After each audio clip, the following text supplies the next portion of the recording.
it's a final episode of the series, so I thought it'd be good to do it on YouTube, because last week when we did it on the Freebooters website, which streams, some people were like, oh, I missed the live.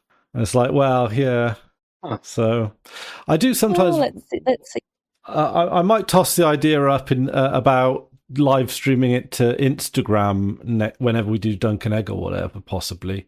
We'll see how it goes. But look at multi-stream, right? Or could multi-stream? That is also something we could do. So, but yeah, we'll ideas for next time. But in this series, I got the Ours the Theory set up. If you guys ever want access to that, you're certainly more than welcome to. I think if I make it a creator, I already do. Nice. Then, I can't remember if I do or don't have access. I think at some point something was arranged. So I might have done or something, but if you ever, I don't know, want to make a video or something, I'm guessing that after we wrap up this season, it'll probably stay dormant until Duncan Egg comes on.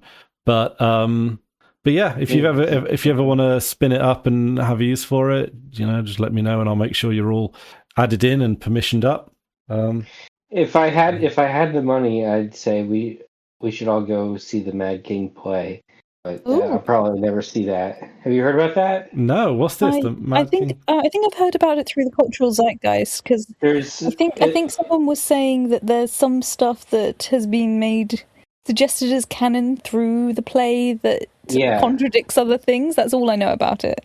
Yeah, I really haven't looked into any spoilers or anything specifically, but there is a play. I think the Royal Shakespeare Company is doing it in London, and it's about the Mad King Ares. Oh, that's about the extent that I know about it, and that's the only place where it's playing right now. And George Martin was involved in. He would. I think he'd enjoy a play, wouldn't he? Yeah. Yeah. And I heard that just like the production is like top notch, amazing. Yeah. Well, I don't doubt that if George is involved with it. Yeah. Oh, I'm so sorry. But Instagram, big success for us, I think. So we'll try and work on that. I gotta be honest, I kind of feel like in a lot of cases, like Instagram has become what YouTube used to be for like people like us. Yeah, in a lot of ways, yeah. Yeah, like short videos talking about this and that. Because like when I think of YouTube now, and if I'm doing some like sewing or something, and I want something on as background noise, I look into YouTube and it's like, well, and I don't know if it's just my recommendation algorithm, but a lot of video essays, or there's a lot of like long videos. There's a great channel called Bugfish, who is this woman that explains Lord of the Rings, which I find incredibly nice.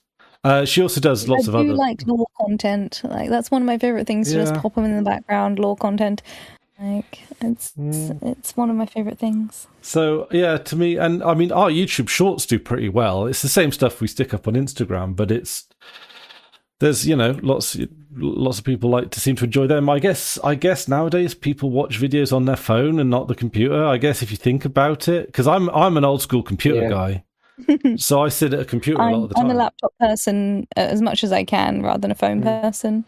But that's variable. Yeah, I think kids these days they don't ever touch a laptop. No, they don't. No, type everything on their phone or a tablet. It's blows my mind sometimes. Yeah. Well, even to be honest, I don't even think it's just the young people. I think there's like a lot of boomers that do that now as well. When I'm in the bus depot and we're just taking breaks and stuff, the amount of boomers that just scroll Facebook on their phones just mindlessly.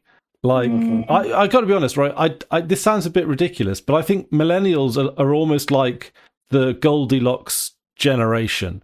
Like boomers were not boomers have their pros and cons, as do Gen Z and Gen Alpha, but like boomers were never trained for the internet. Like they were not ready for the internet. They grew up in a whole different world, and I will say we're definitely the Goldilocks era in terms of tech patience. Yes, because there's nothing worse than seeing a boomer try and do something technological and it doesn't work immediately.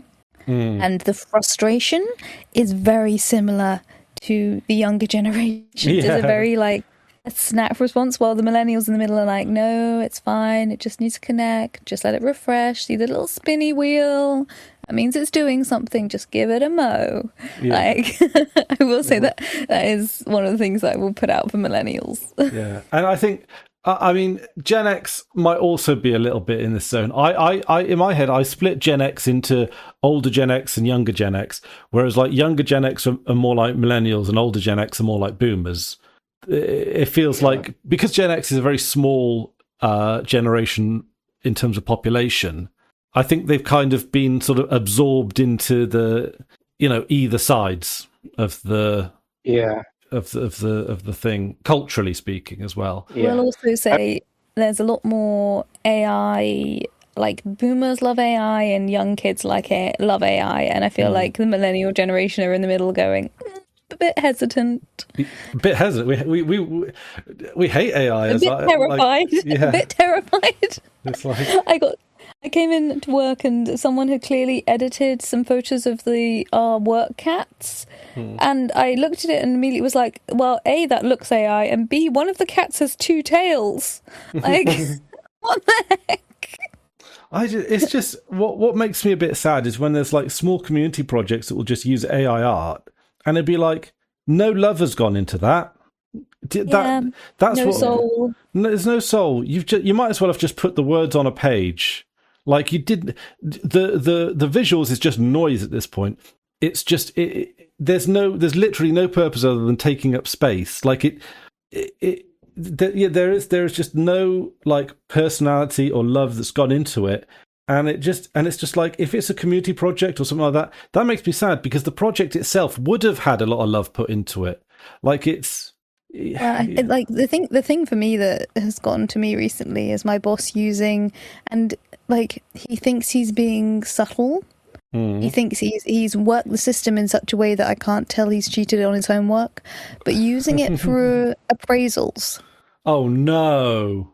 And the whole point of appraisals is the personal connection with your workers, to understand what their flaws are, like set them like genuine time.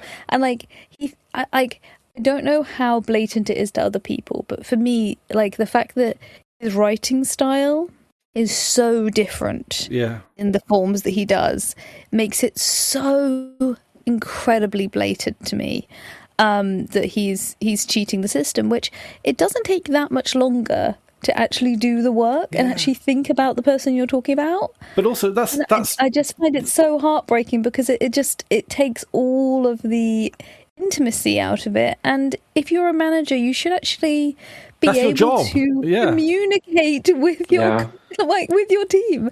Like, if he told me to do it, I could do it. I could do like 5 appraisals in like one afternoon. Like, it wouldn't take me that long, because I feel like I can see what my team are doing and type it up. Like, you don't need, like, the other thing is, he's like, part of the reason I think why it's so blatant to me is he becomes very wordy. And it's long paragraphs that are produced, so it looks like a lot of work. It looks like he put in so much time, but they all say nothing. They could have been bullet points, and they should have been bullet points, because when you're talking to a member of the team, particularly when their English is a second language, presenting them with 2 pages on where they are, instead of being like, you are good at this and bad at this, this is what we want to work on, does not actually help them.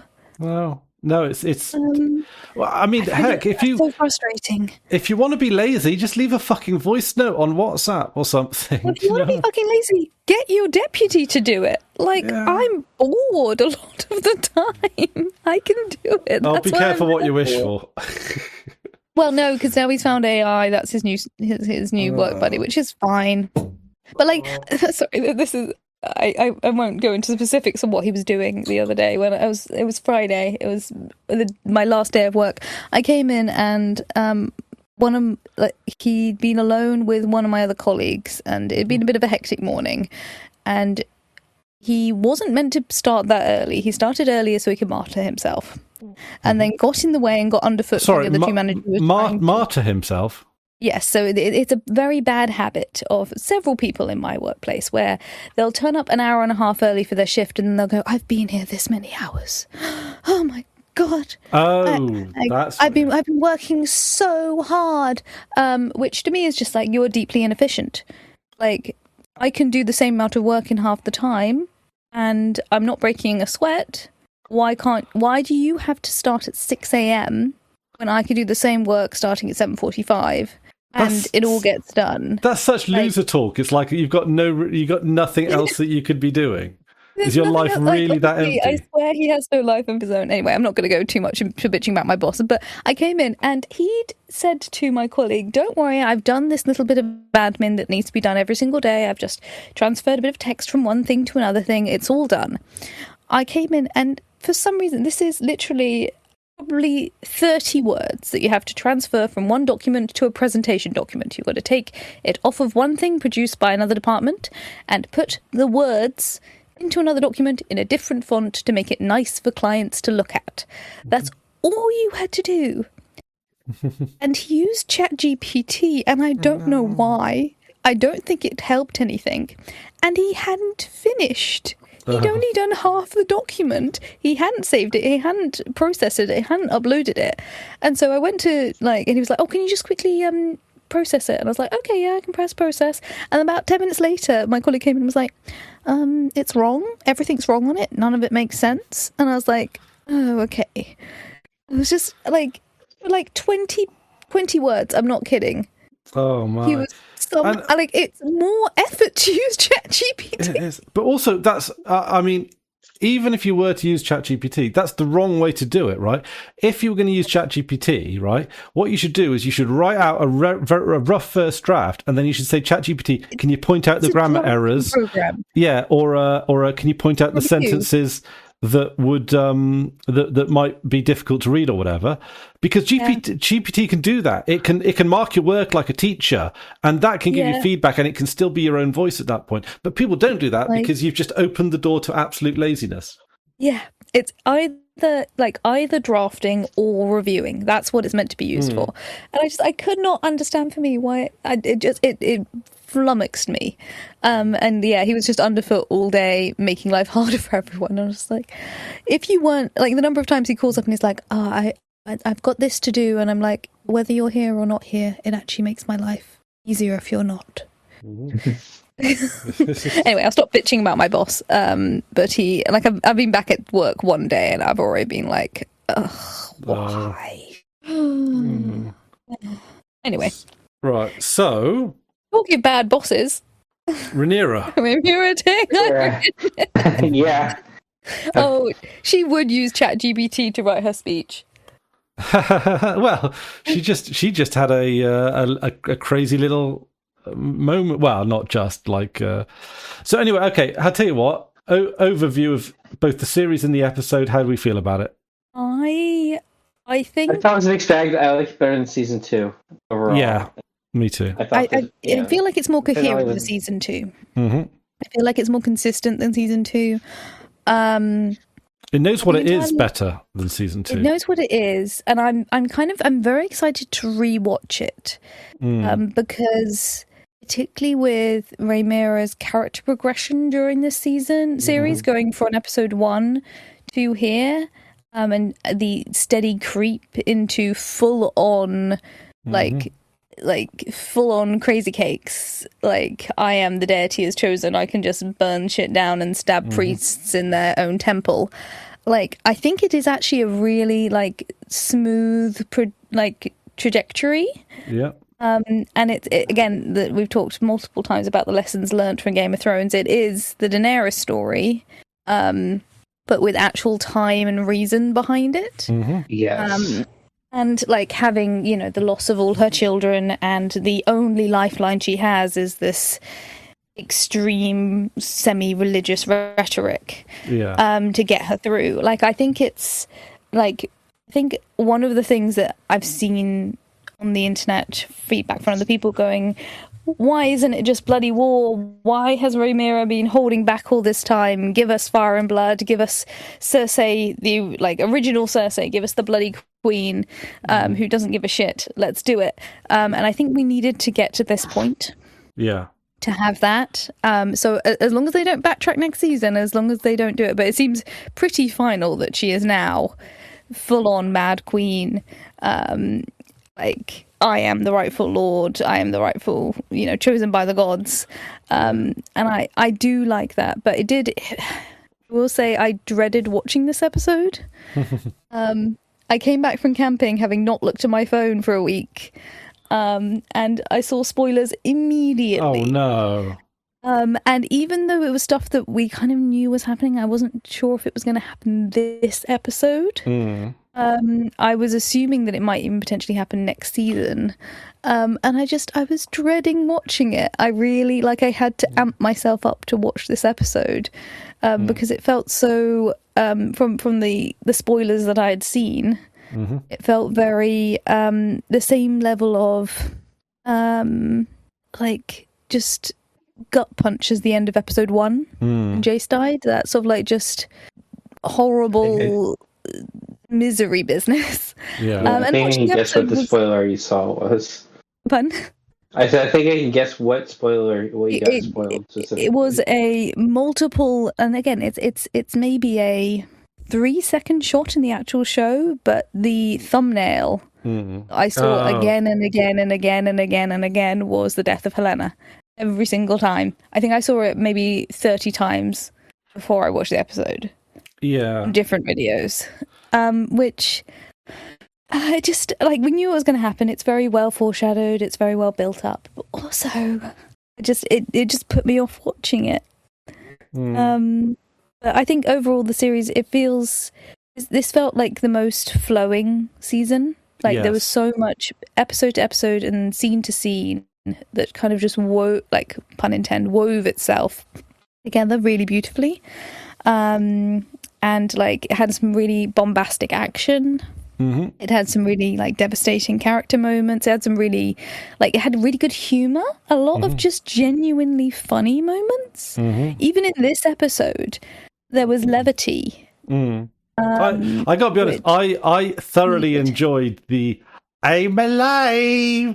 Imbecile. That was amazing. Oh my god, I love Aegon so much. He's such a little shit. I love him. It's so much credit to the actor. He is playing completely and utterly unhinged so well, and it's so entertaining. I feel like when they've done quote unquote crazy characters in Game of Thrones up until this point, you don't like them being on screen. Ramsay, you didn't like him being on screen. What's she called? Lysa Arryn.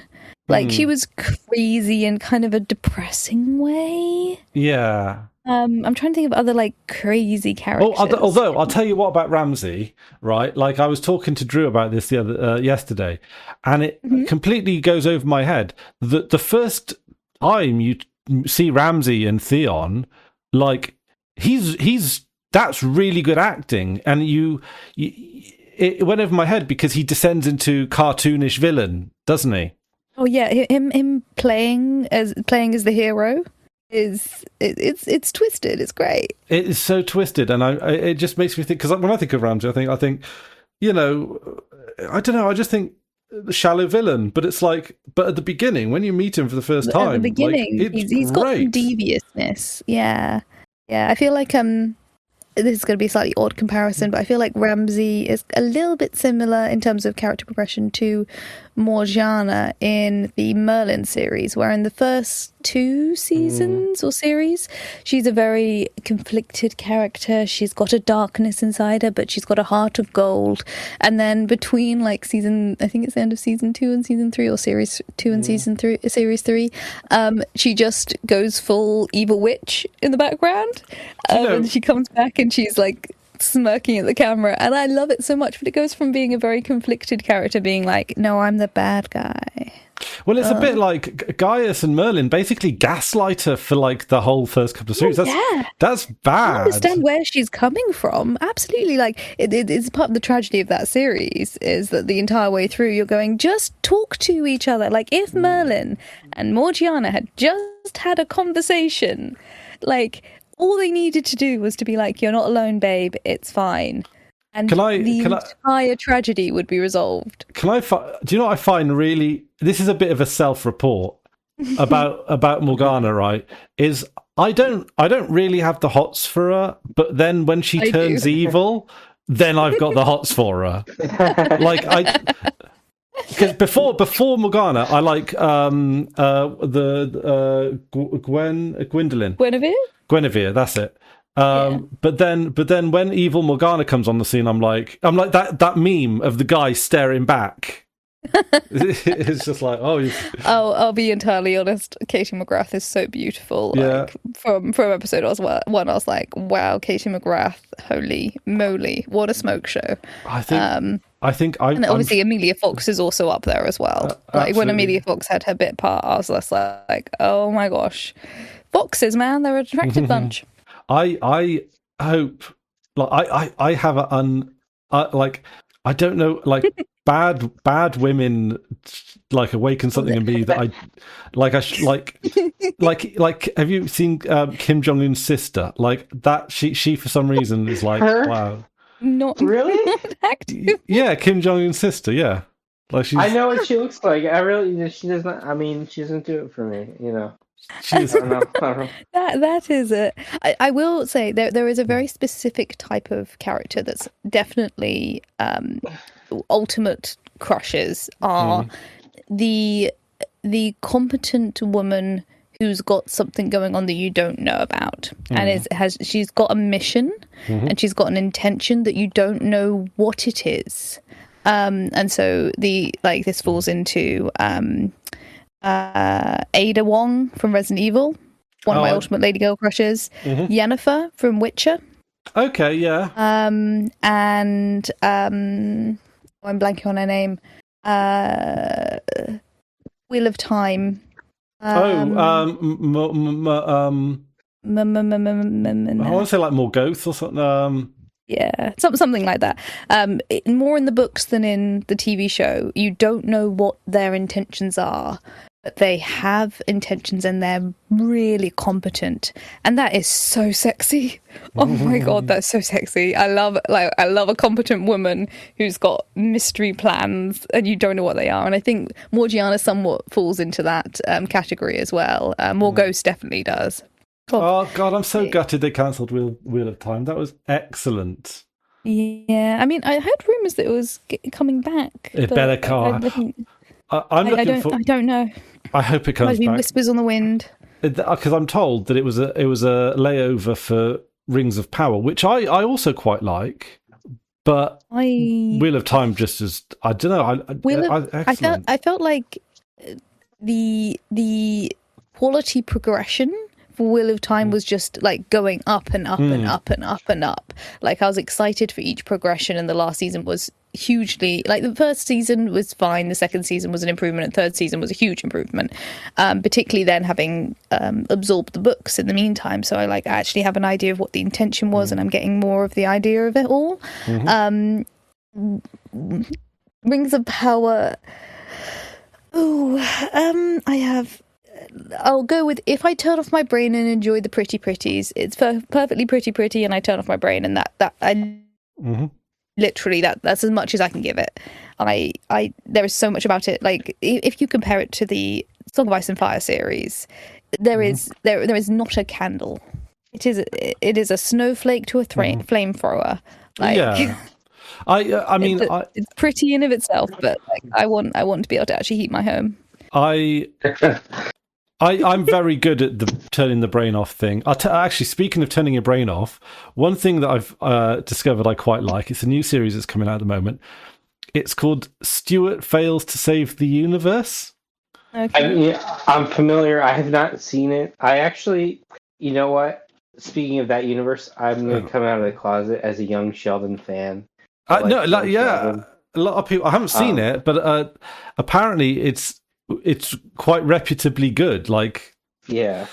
But I didn't like Big Bang Theory. So no, I hate Big Bang Theory. It's nothing like Big Bang. Young Sheldon's nothing like Big Bang Theory. I will say that it's a very different show, different kind of show. And Stewart feels the same. The universe looks like another totally different kind of take on that. So basically, universe. The premise is that Stewart, for some reason, I can't even remember, to be honest, he shifts universes. He goes to a universe that's apocalyptic, and basically it's a light adventure series, no laugh track or anything like that.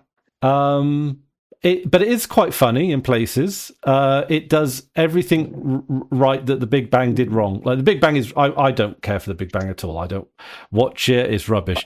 But Stewart fails to save the universe. Interesting change of pace, and fair play to them.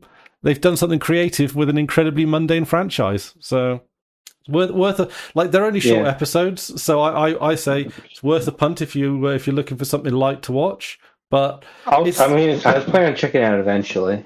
Yeah, it's my light watching has been Person of Interest recently, which is so resoundingly stupid and stagnant, and I love it. It's a great. Honestly, I've gotten so much housework and sewing done since I started watching Person of Interest, because I can literally block it on the background, and 3 episodes later I'm like, characters are doing the same thing that they did 3 episodes ago. Kill. Have any of you actually seen One Piece? No, that's too intimidating for me to get into. Yeah, same here. Gotta make sure the live action, because my sister's been watching the live action. I started watching the anime back when I was doing SourceFed Anime Club, and even then it had like 1,000 episodes, and I was like, you know what, I'm not enjoying this enough to commit to 1,000 episodes.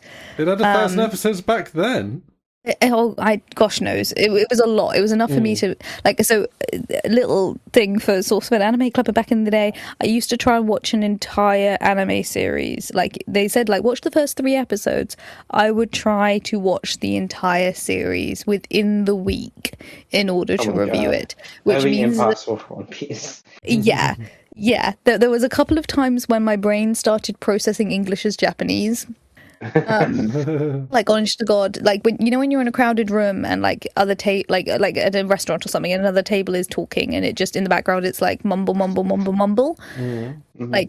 I would be in a room and people around me, if I wasn't looking at them, I'd just hear Japanese. It reprogrammed my brain, because I try and watch. So I think probably the longest one I tried to watch in 4 days was Fairy Tale, and I think I watched it's 20 or 30 episodes per series, and I think they had 7 or 8 series at that point. And I tried to watch it all in 4 days. I think something similar happened in my brain when I binged Hunter x Hunter. Oh gosh, That's an amazing show. Hunter x Hunter was another one that I was like, I'm not enjoying this enough to commit to this length. It was. Its arcs are all very different, so I understand if you didn't like the first arc that you. I think I got as far as episode 10, and I was like, there are no female characters other than the tits, and I need a character that's more than just tits. But yes. Although I'm looking forward to apparently Life is Strange is coming out with a series, or there's a Life is Strange series coming out, which I enjoyed the first game, and I didn't mind True Colors, but they became. I haven't played all of them. I only played a smattering of them. But even the small spattering that I played, it felt quite formulaic quite quickly. Had the ups and downs of a story. But it was very in keeping with its era. I'll be interested because I think, to be honest, if I were to rewatch or replay those games, I've never actually played them. I'm watching a couple of different options on walkthroughs, because it's got branching timelines. I feel like it's very much of its own era. I feel like if I were to go back and rewatch it now, it would feel very, I think, mid 2015, 2016, and I think I would struggle to see how that would adapt well live action, but it is also like, and it's also, the stories are very teenage. The stories are very aimed at a generation that I'm not necessarily part of anymore. So I think it will be really good TV because it was very compelling stories, but maybe not for me.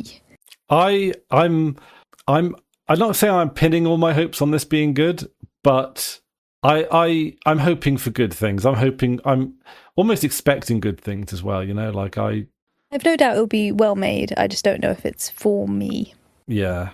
Well, I'll be certainly looking forward to it. I mean, I don't know. The game itself is just a story. So if they do it beat for beat, then surely they can't get it that wrong, can they? I mean, I'm enjoying. Interesting to see how they resolve the branching timelines. Yeah. In the first games. Well, I imagine it'll be a one and done kind of story, right? Yeah. Well, they have to choose which canonical sort of stories they go with. But yeah, it'll be interesting. How did they do it in The Last of Us? I haven't watched The Last of Us, but The Last of Us, there isn't really. So The Last of Us is very linear in terms of the game story. Like there is no like branching timelines or anything. Like you play the story as the story is written. There isn't a choice at the end. Like it's a very, very cinematic. There's a reason why it adapted so well in many ways. It's a very, very cinematic story that has a set story. So I think they just pretty much followed the same beats. I think they added some more details here, took some liberties there, but generally speaking, it's pretty much the screenplay as presented, just converted to a different media. Yeah.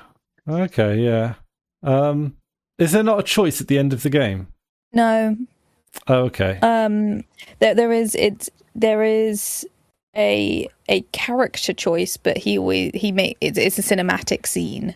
Okay. The character has to make the choice on whether or not he tells the other character the truth or protects her. Oh, okay. He chooses to lie to her.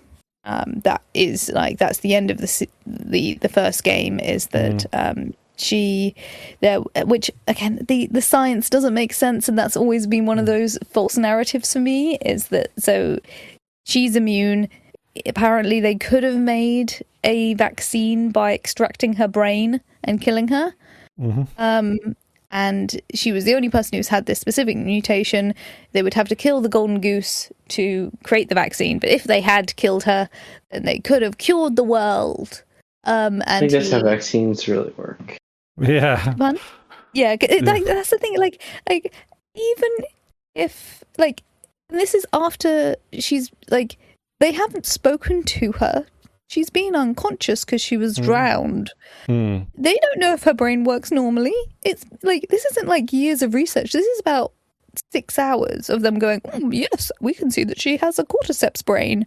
If we extract her brain and kill her, and then no one else on the entire planet has this mutation, then we can create a vaccine. That is some of the worst science I've ever heard. It doesn't make sense to me. It literally, what? Even if there was an immunity in her blood or something, and they kept her as a permanent blood bank, that would make more sense. Keep her alive and or harvest her stem cells or something. But immediate brain removal will make the cure for the entire planet is insane. I remember that with the game.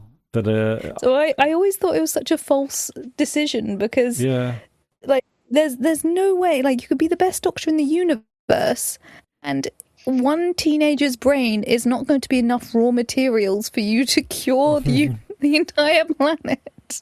Or do they just need to know her brain type that they can only know from cutting it open? They don't biopsy. It's not like they go, we'll take a little snippet of your brain cells, or it's after maybe 6 hours of her being unconscious the entire time.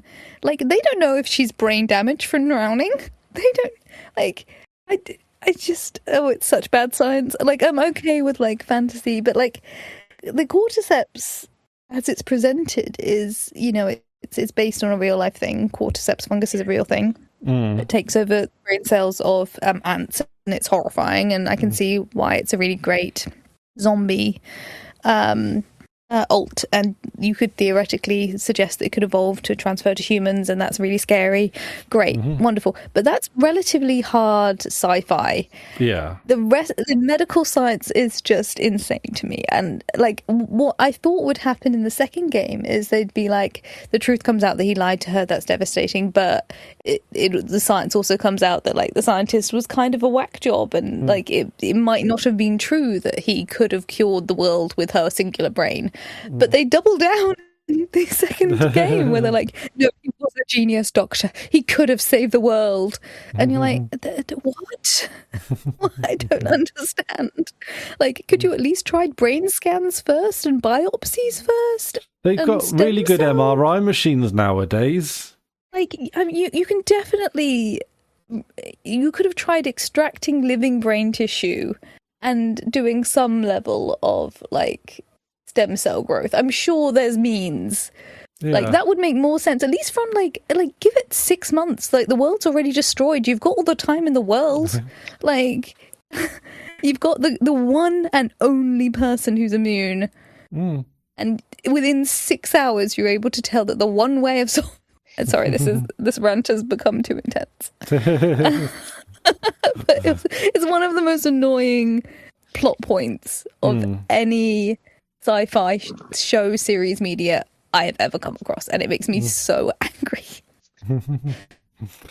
Yeah, it is. Anyway. So okay, how many? Start with this episode. Where do we want to start? Well, okay, the beginning. So I knew that Helena was going to die from the opening of this scene. I knew that the we talked about this previously, didn't we? That the burning up of the tapestry, that represents like the end of the tapestry. That's next season. There will be a different opening graphic, which is cool. Yeah, this is all Helena's work. Yes, definitely. And the idea that the transition to Aegon coming back when he's kind of like being born out of fire, like the tapestry burns and then he comes out of the fire, kind of matches with both Sunfire and Dreamfire as dragons, so it kind of pairs those two together. I knew, like, the thing is, I was spoiled annoyingly, but I was also like, oh yeah, the tapestry's dying. Yeah, like, there's no way she's making it to the end of the episode, even if I hadn't been spoiled. Yeah, because we know what happens to her. We're not super sure. I wasn't super sure when it would happen because in my mind it was a response to her blood and cheese thing, but it wasn't, was it?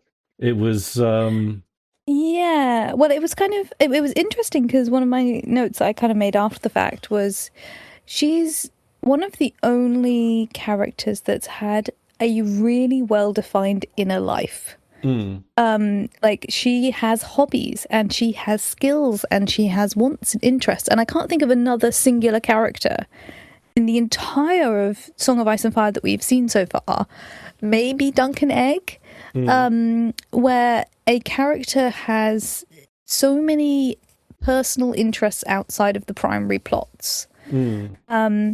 And so the idea that her argument with Rhaenyra about you don't smell the grass, you don't see life, there's more to life than survival. Yeah. Yeah, what did she say? Do you think all life is not being dead or something like that? Yeah, which is very funny given Gwain's kind of suicidal ideation and his idea of just trying to survive. That's all he wants to do is just trying to survive. And it kind of makes sense because Rhaenyra's just been trying to survive her entire life. Like, and same with Alicent, that generation now has spent so long of their existence just trying to survive. They've forgotten how to live. And so having a character so blatantly say it to her face she speaks the truth, and it's great. And like the idea that they've explained her interest in bugs as an appreciation for like beauty and living is great. Yeah. And I like, did you get that she was comparing Rhaenyra to a dung beetle? Yes. Yeah. That was great. Like, a dung beetle that's native to King's Landing is just so beautiful, because continuously through the entire of Song of Ice and Fire, we've like had the fact that King's Landing smells like shit. Like, it's a stinky, gross, like rat-infested, poopy city. Like from Game of Thrones, House of the Dragon, like all of the stuff we've had. But the fact that there is a beetle that has singularly evolved in King's Landing that's beautiful but eats shit is excellent. It says so much with so little. Yeah. And I like the idea of ugliness and because I think it's one of the things that was in the books. Max, I don't know whether or not you can correct me on this. But in the books, doesn't Rhaenyra get fat and ugly? And that's one of the things that they talk about, the idea that she's not feminine anymore. She becomes this ugly fat woman. Ew. Yeah. Wow. They talk about how, like, while her people are starving, she's getting fat, and how much of that is propaganda, how much of that is... That to me definitely sounds propagandary. It sounds propagandary. It sounds like, patriarchal messaging, particularly that they say that Alicent remained beautiful and slender the entire time. It's pitting women against women, but I kind of like the idea that, again, we had in season 1 Alicent saying things crushed under your pretty feet, and now Helena's saying to Rhaenyra, you're ugly and you use things and you use them up. Yeah, like you what you can't use, you discard. This is was this not said by a few people this episode, that like, yes, multiple things. Yeah, where she like, people are just tools to her. Does that Ulf says something like that, doesn't he? Adam? I don't think it's. I think it's Baela. Baela, that's it. Yes. Baela is the main instigator of it. But like Baela has the. Does she come first or second? I'm trying to remember if it's before or after this sequence with Helena. Yes, it's before the sequence with Helena. So Baela has the. There's the first sequence is obviously Rhaenyra and Daemon, then it has Baela and Rhaenyra, and then later it has Helena kind of following the conversation. So Baela's already said you chew people up and use them, and once you can't use them anymore, then you discard them, which is interesting because obviously it highlights the character change. Like, I find it so, in terms of dynamic characters, like Daemon is still very much the same character he was in season 1 in many ways, but Rhaenyra now is unrecognizable. From the teenager who wanted to eat cake. Daemon hasn't aged a day. Oh, yeah. Yeah, he even has thin hair. Have they even tried to age him up? Because they've changed his hair a couple of times. They've given him different wigs. Alicent, they've done, like, they haven't aged her up super massively. They changed actresses. Well, they changed it. I mean, in the apart from that, but they've aged her up in, like, the way that she behaves. Yes, in really subtle ways. She acts like someone older than she looks. They do a few things with her hairline. I think they make her hairline look like it's receded a bit. I also like. I noted again Rhaenyra's posture. I feel like the way that she stands and walks. Has aged as well. I don't know, like, how much of that is just like the weight of it, but like I noticed again her kind of weighed down posture. Like, she looks so much older in this episode than in previous episodes. But like, I feel like Matt Smith has brought a slightly different energy, but he's not as immortal, like ageless as Kristen Cole, but he's pretty close. Yeah, but hey, Kristen Cole had to suffer that haircut, didn't he? Well, Damon's had some bad haircuts. Not Kristen Cole levels of bad haircuts, though, is it? But yeah, so it's Baela that instigates the whole conversation about, being eaten up, and then Helena follows it with the dung beetle thing. Actually, you know what? I will say this one. Poor Kristen Cole is just a victim right up until he dies. He's pressured into sex by women that he doesn't want to have sex with. And then he did kind of want to have sex with them. You can't claim he didn't want to have sex. I don't think he did. I think it was I think he did. I think you could make an argument he didn't want to with Rhaenyra, but Alicent is a totally different situation. I mean, at least I think he thought so. Yeah, and I think he. Okay, I'll say. All right, he had to run off with him. I will say the consent is dubious. Yes, consent is dubious. There is a power imbalance, but I think in terms of like his wants at the time, like he wasn't. He was perfectly able to enjoy sex with Rhaenyra. Like he had I'm not victim blaming here, but like you're totally victim blaming here. Like he could have said, "Can I have my helmet back?" a little bit more forcefully. He couldn't. You can't say no to a princess. With a dragon. With a dragon. Yeah, and even you can't really say no to Alicent. Really, like if Alicent fucks him, he's dead. Not as in like screws him over. I will say yet again though that he definitely had more of a relationship with Alicent. But he's a tragic character. Yeah, he is, and because then he goes and sees thousands of people die at the hands of Dragonfire, knowing that he is then going to have to go through that.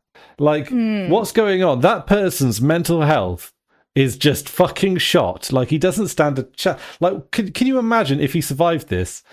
What his PTSD would be like? He'd just wake up in the night with night terrors, and he would just have night terrors in the day.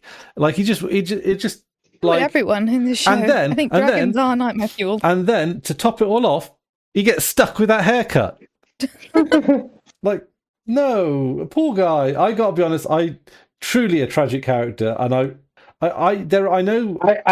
I gotta say, I like him more now that I've seen some of the interviews behind the scenes with the actor that plays him. He makes him more likable. I'll have to check some of those out because the entire cast is so charismatic. Like, I actually took some time to watch some behind the scenes stuff, and it seems like a genuinely fun and loving set. And everyone seems to have genuinely such a lovely time on set. Like, obviously, it's not an easy shooting environment, but like everyone seems to be having such a lovely, lovely time. Like, all the cast seem to get on well together. Like, it seems like it doesn't seem like there's a lot of behind the scenes on set stuff where it seems super duper toxic. Like, if you compare the Game of Thrones season 8 final reading behind the scenes where everyone's just so fucking done, and like there's so much just grief and animosity and disappointment. Like, whenever I see any behind the scenes stuff and anything from House of the Dragon, I'm like, this group of people get on so well. Yeah. Well, that's kind of like intimacy coordinators alone, huge improvement on Game of Thrones. It's kind of bizarre that they didn't have those on Game of Thrones. Yeah. Did you guys hear that Olivia Colman during... I don't know whether or not you guys have seen this clip. Olivia Colman during her scene with Kristen Cole where he's under her skirts. As a joke, she requested a very photorealistic her discretion patch to look like a very hairy Ginger Merkin. Okay. And apparently he went under her skirts in order to do the scene and was so horrified by this cover-up that was very realistic that they had to break for a scene for a moment because he was so bemused by this particular prank that she pulled on him to make the scene more comfortable. And it's great. I think it's on like Graham Norton or something that she was talking about it. And I was like, this cast had fun. This cast had a good time. Oh, okay. That's, I mean, it's because the thing is, the next season is going to be the last for the Dance of the Dragons, isn't it? Yeah, I mean, I feel like the end of the show as far as speeding along now. Been told. Well, they said the end of the show, but I heard that they might do a different segment of history. Yeah. I mean, this isn't the end. I've heard that too as like a hypothetical, but I don't think there's anything guaranteed right now. I think they probably want to see how this one ends. It's so expensive. Yeah, and they might actually, given the success of Dunk and Egg, they might be like, oh, Dunk and Egg, much higher rated, much lower budget. Yeah. Maybe we should just be churning out 2 seasons of that every year or something. It's yeah, or are they doing a Robert's Rebellion film? Is there a film that's in the works? I heard someone say recently that there is an Aegon's Conquest film in the works, but I don't know if that's true or not. I've heard of it, but again, you never know if these are not only true, but also they can get cancelled at any point. But a film would be all right. Yeah. I'd be down for a film. Oh yeah. Because the trouble with Game of Thrones stuff is the ending, but films rarely have that kind of issue. Films have a better track record of sticking the landing than series is. Mm-hmm. I think that's also, timeline as well. Like films, you've got a lot less time to kind of build up anticipation. You've usually got less plots, less characters. Like when you have a series, you have so much more time, which means that writing a conclusion is really difficult. It's the same thing with novels. If anyone can have trouble finishing a story, it's George R. Because you've got so much to kind of wrap up in a way that's coherent and satisfying. That might be where he beats the system with Dunk and Egg, because they are just small adventure stories. Stories. Maybe it's a question of scale, and George R. R. Martin can work at this scale, but also, and I think this is more important than people let on, is George R. R. Martin seems to enjoy creating Dunk and Egg stuff the most at the moment. I think he has fun with it. I think it's still enjoyable to him. I think Game of Thrones feels like work and Dunk and Eggs feels like play. Yeah. And I think there's also, one of the huge benefits that I think is really working for both House of the Dragon and Dunk and Egg and Night of Seven Kingdoms is the ending's already written. In broad strokes, at least, the ending is already written. We already know, like, the author knows who the murderer is. Yeah. And so you can build towards that. I think the real struggle with both the main Game of Thrones books and the main Game of Thrones series is the ending was this floaty amorphous thing, and so you don't really know what you're aiming towards, particularly with George R.'s massive choice to take out the time jump in the books. Like, that impacts so many different threads. So the fact that, we know, even if they take personal character liberties during the story, we know how it's going to end. Yeah. We know who the next line in the royal succession will be. We know what characters are unlikely to make it to the end, or if they do not die, then they become irrelevant to the history. Yeah, but so, also that Rhaenyra, like him not dying doesn't affect the timeline. Like, also, he's not part of the histories after he quote unquote dies, whether he physically lived or not. Like the history books remember him as dead. But with Dunk and Egg in particular, all of that stuff matters a lot less anyway, because it's all about the small moments, the characters, the world. Yeah. The big stuff is so far removed from the day-to-day story that all you got to do is create a good character, a good adventure with some good character moments. But also the thing that I think made Dunk and Egg particularly successful was the character chemistry between Dunk and Egg. Like, if that hadn't landed, if that was miscast, it would be fucked. Like, the actors, because it's a character piece, the actors carry that a lot. And the casting across Game of Thrones has generally been superb. But Dunk and Egg, where it mattered the most, it was excellent. Like Lionel Baratheon, excellent casting. Couldn't have thought of anyone better. Good. It's a great character. The Apple Boy, great. Yeah, I will say the writing of minor and major characters, they know how to write concise, like, between good acting and also good writing. The character introductions and character presentations are so concise, you know who someone is almost immediately. Like, Ormond has maybe had a total of 20 minutes, maybe 30 minutes of screen time during the season, and you know him so well. Like, so much about him, even if you don't know facts about him. We don't know if he's married. We don't know if he's got other aspirations in his life other than this war. But you know him. And that's, like, so concise. Like, and then the characters who we've been with for this whole time, like Rhaenyra makes sense in terms of her quite sharp character changes this season, but that makes sense because of everything that was established in the previous seasons. It's great. I love it. Yeah. I think there are so many good characters this episode.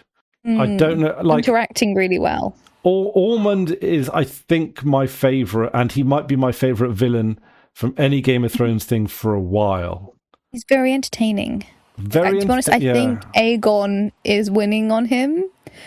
Just because Aegon is so whack-doodle. Like, am I being a bit of a self-report by thinking that I didn't think of him as a villain? Like, he's gone. I think he's full supervillain, but he's chosen by the gods. He's chosen by the gods. There. I mean, if anything is a sign, it's his dragon coming back to life miraculously behind him while he's facing death. That's a pretty convincing sign. If I were there, I witnessed it. If I was Tywin Lannister, I'd be like, all right, that's my guy. I'm ride or die. I can't, Yeah. Can't argue with that. Yeah, you can't argue with resurrection. He's but also, am I shamefully thinking, like, I mean, Rhaenyra might not have the chops for the job, right? Like, well, it's definitely implying that. I'm not saying Aegon does either, to be clear. Like, I think the main thing with her is she never had the chops for the jobs because she was never trained to it, and then at the point when it would have made a difference, she fled. Like, at the point when she should have been there to properly establish her role, to properly get her father to support her, she was so scared about the accusation of bastardy that she then ran. And that, like, I think that's what lost her everything, is that point of leaving. Speaking like, if she of bastardy, we got a better look at Joffrey in this episode. I don't know if he had any lines. I don't think he did. I found that very interesting. That he's being presented as the heir to the throne, and he seemingly has no intention for himself whatsoever, which is so interesting after having Helena being such a fulfilled character. This character who literally has had no conversation, and like, also, if we're talking about Rhaenyra's descent, like, she's talked about in this specific episode, this prophecy crushing her, the weight of what Viserys told her about the fate of the world, destroying her from the inside out, and it's this thing that's a weight on her shoulders, and then she puts it on her son this episode.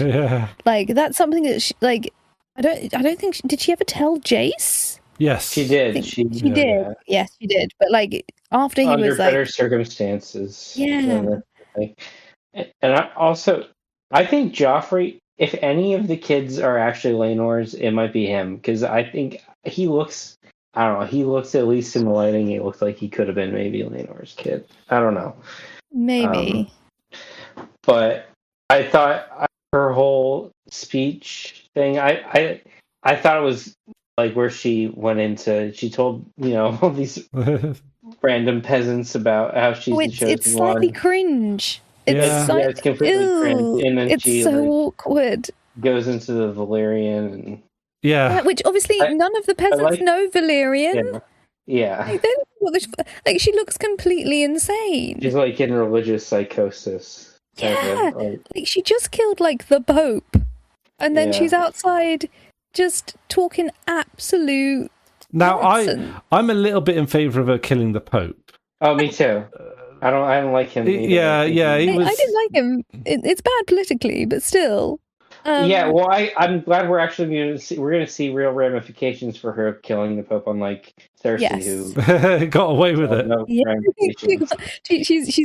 she done did a Cersei. But also, I mean, there's a part of me that almost, especially given today's political climate, makes me think that she could actually have gotten away with it. Like, because the thing is, if you think about like from the point of like view of the ground, and you see that the Sept of Baelor just blew up when you've never seen anything blow up before in your life, you're like, shit, I got nothing to say. Like, I mean, for you, it is, you know, you could blame it on the Mad King. Like, it's a great anti-Targaryen ploy if you've got enough charisma and willingness to pull off. Oh, the Mad King Viserys planted green wildfire underneath the scepter of Baelor, and now it's exploded, and everyone's dead. It sucks. It's so bad. And now Daenerys, the evil queen's coming back. Like, you know, I think that one you've got some plausible deniability. Having your temporary hand of the king stab a guy through the chest in front of a bunch of religious witnesses is incredible. Like, it has no credibility. It's wonderful. Yeah. And the fact that she also, like, so this big secret of this prophecy, the reason why they've kept it secret for all these years, you know, to protect this great family secret, she then tells it to a bunch of random people. Like 30 people in a small crowd at speaking volume. Like, she sounds completely nuts. Like, I thought it was nuts for her to discuss the prophecy in the in the Queen's Council. And like, Manderley at the time was like, she looks crazy. And so was Miss Frey woman. She seems crazy. Her saying it in public is just bonkers. Yeah, it kind of is, yeah. Although we have, yeah, but we do also, like, how many religious leaders talk about God putting them on the throne and stuff like that? Yeah, but that's I suppose that's the equivalent of going, I'm just going to use America for the sake of it, turning up in America and going in front of a bunch of Christian nationalists. It's time to worship Buddha. I am chosen by Buddha, and therefore I should rule your country. Like, it's just a bit crazy. I mean, at this stage, at this stage, I don't know. Like, I mean, Donald Trump has regular tiffs with the Pope, which let me throw this out there. What if a person contending for the American presidency turned up and was like, "Hi, I am a devout Muslim, and therefore I should become president of the United States." I don't think that would be necessarily the most strategical political plan, and I don't necessarily think that would get a lot of American support. Well, in a comparison that does work, so like Aegon the Conqueror, he adopted the traditions and the religion of the people, as you know, to get them on his side.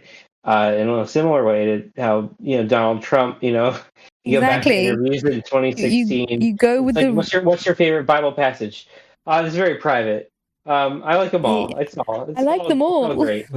Yeah. like he's not a religious man himself. He just is using the cloak of it to gain. He uses it for political gain, using the non-religion of the country. Like, even if she were to try and like be a bit obscure, if she were to say by the old gods, even like, I was chosen by the old gods of the first of the, you know, of Westeros, that would be a better religious step in than going with the gods of Valyria. People like, wouldn't people be like, but the old gods don't give a fuck. Like, everyone knows that. No one gives a fuck about Valyrian gods. But that's true. Yeah. And like, getting the deputy or the substitute hand of the king, who's also a bastard, to be the one to do the murdering. It's very Thomas. What's the martyr who got killed in Canterbury Cathedral? Not Thomas Becket, is it? Thomas Becket. Who will rid me of this turbulent priest? Yes, it's very Thomas Becket. It's someone like, and they even said in a place of sanctuary, Thomas Becket was seeking sanctuary and then was bludgeoned to death in his own cathedral. Like, I feel like this is a callback to that in the way that they have done some historical connections. I feel like this is a Thomas Becket reference, having like it's one of the ultimate political political religious oversteps of killing someone in their temple, and even higher up the chain than Thomas Becket. Like, you're murdering You're murdering the Pope. Oh my god, it's wonderfully dumb, and I love it. Although I suppose it makes so much sense. Yeah. Although, is it more like the Archbishop of Canterbury? Well, no, he's the Pope of this religion. Well, oh yeah. Yeah, it's like murdering the Pope in Canterbury. Like it's not like they're not like they don't have like a Vatican City in this world. The closest is the Sept. But yeah, possibly, I suppose would the Vatican City be Old Town? They're more scientific. They're more maesters. They're both, I think. Yeah. They're the counterpower to the Targaryens. They've got the maesters. They've got the faith of the Seven, and of course they've got that peculiar sort of governmental structure where even it operates almost like a city-state. Yeah, they're kind of independents. Which is interesting that was brought forth as a parlay option, like make him warden of the south, and let him rule from all town and like divide up the kingdoms. Let's have a parlay. Which it was definitely the Gawain Corlys a parlay situation. It's so desperate, and it's so compelling because like Corlys is kind of trying to negotiate on his own behalf through like the fact that Corlys was against Daemon.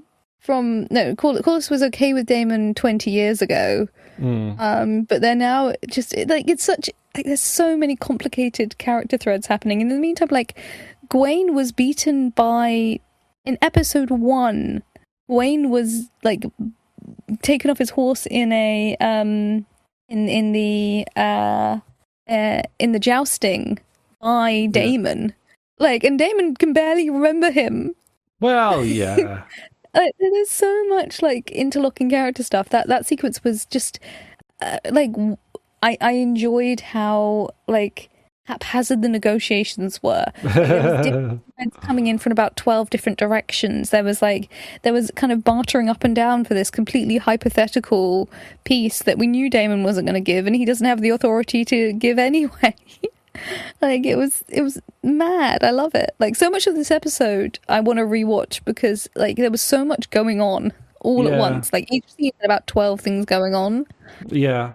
Oh, and of course Black Ali got some lines. Black Ali got some lines. We didn't get to see her do much shooting and being cool. She was mostly just in the battle. Yeah, just battling away. Oscar Tully there. Down north. Charm. I feel like the Whitebeards just like had some great charm. Like they're just sassy little old bros. I love them. Well, I mean, it's kind of interesting because they did need to die, like that, because if they go back home, their mouths to feed. You know, winter's not that far along, not that far away. And it's like, you promised your family, Grandad, that you'd go out there and die. It wouldn't be a problem for us. Like it's excellent kamikaze work. Yeah. Talking of, like I feel like he got the main Whitebeard got his death by a dragon after having his hand lopped off. Like he was there for it. He was like, finally, death takes me. How do you feel about Ormond's death? Do you think that was as satisfying as you wanted it to be? No, I was satisfied. I like that I really liked Ulf's story in this episode. How he sort of he realizes that that no matter what side he chooses, he's choosing between like the same kinds of people that don't see him as anything like worth more than his dragon. Yeah. And so I did very much enjoy taking it into his own hands. I need to rewatch the scene where Daemon beats him up in the street to see how much of that script parallels, but it's almost shot for shot. I don't know if it's the shot for shot, but it feels like the same scene. Like, yeah. No, I think. I mean, Ormond dies in battle is fine, I guess, but like, I don't know. Yeah, sure, getting killed by the Northerner and then consumed by fire by Ulf's dragon. Oh, why not? I guess. I don't know what. So this is an interesting thing I found out from watching a little behind the scenes video. So the line being "fucked by the North" was in the script. The way in which he was stabbed was not in the script. That was something that, having read that line, the stunt director was like, hey, what if we made that line kind of a little bit more literal. So the script I think had him just being stabbed in the back or the gut. And they decided to make it a little bit more disembowelly slash. I think it might play a little bit into how homophobic Orban was. I think it might be kind of a playback to that. I didn't think of that. Is Ormond homophobic? Like, yes, we talked about this a lot last episode. Like the idea that most of why we think Gawain may not be straight is because of homophobic comments made by Ormond. But in all fairness, I did promise to go back and out Gawain by doing research and putting together all of the sequences in which the implication is that he might be gay, and I haven't had time to do that. So I will do that for you, Chris. I promise. It is on my to-do list to go back and out Gawain, and in do so also out Ormond as homophobic. But I thought that might be a reference to that. Because he doesn't seem to treat Gawain badly here. Now, don't get me wrong. I'm not defending Ormond as a nice guy, but I don't. Well, he seemed to lighten up on him after he saved his life a couple episodes ago with the assassination plot. But before that, he was shitting all over Gawain. Well, maybe. Yeah. I was very worried for Daemon when Ormond found out about the parlay. I thought that Ormond was going to try and hunt down Daemon and like hurt him, which is why Gawain seemed so panicked to find him. But obviously, he wasn't there. Like, we don't know what happened to Daemon. Daeron is somewhere. We never saw him. Now. Daeron the Daring. We have no idea what happened to him at the end of this episode. He is a question mark. I'm told that there's going to be a part 2 for this Battle of Tumbleton. Well, there was in the book. So I don't know if it's already so different with the way that.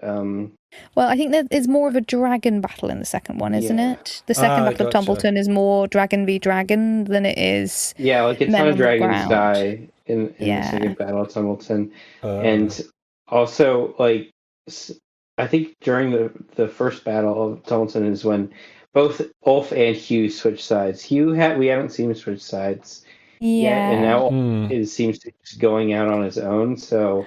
I don't know what they're going to do with that. I slightly suspect what they're going to do with Hugh is they're going to have Daemon, because he saw Hugh running around looking for his wife. I think they're going to have, in the same way that Daemon pissed off Ulf by being a condescending princeling, I think he's going to accuse Hugh of betraying them by not being on his dragon and not helping with the battle and just kind of running around looking for his wife instead of helping with battle, and that's going to piss off Hugh, who's going to get all defensive because I was trying to save my wife, even though his wife rejected him several episodes ago. I think that's set up for, I think the fact that Daemon multiple times saw Hugh not engaging with battle and not being where he should be. Yeah. I think that's going to be like, and I think he's justifying his going off to have battle because he's assuming that Rhaenyra is being protected by Hugh, and then Hugh turns up without a reason. And I think he is going to be. I think that's potentially like so much happened in this episode, but a lot of it also set up for future character dynamics. And I think because there was several shots of Daemon being pissed off with Hugh not doing what he should have been doing, and Hugh running off and being sad about his wife instead of being in the battle. I think that's setting up for Daemon really trying to take Hugh down a peg, and Hugh being in a vulnerable, angry state, and then he turncoats. Yeah. I think that's what that's setting up for. I mean, Daemon's got a lot to do next season before he dies. Yeah. But again, he's a very he can be a very fast moving character. He can get a lot done if he wants to. He's dynamic. He's a very dynamic character. He's a go-getter. I feel like in one scene, like give it a council scene, I'm sure he can piss off Rhaenyra, talk down to Baylor, and also piss off Hugh. Like, I'm sure he can do that in one scene. He's got the talent. I wonder what his LinkedIn page is like. Multilingual. Multilingual. Yeah. He's gone through his nomad what do you call it? Digital nomad phase. Mm-hmm. He's has spare axes to give to kings. Yeah. Works well with animals. Has contributed to the Iron Throne. Can get impeccable references from certain people, I'm sure. Yeah. Very selective, impeccable references. Yeah. It's. I mean, to be fair, he's done VC capital fundraising. Yeah. He's managed to seek out and engage angel investors. So he's got a great LinkedIn profile, better than fucking Ulf's. Better than Rhaenyra's. Rhaenyra's, yeah, she's not had that many wins, has she? No. Held at Stinky Assassins. This makes you think. See how would Daemon have actually been any kind of a king? Seriously now? I don't think so. I think he's too. I think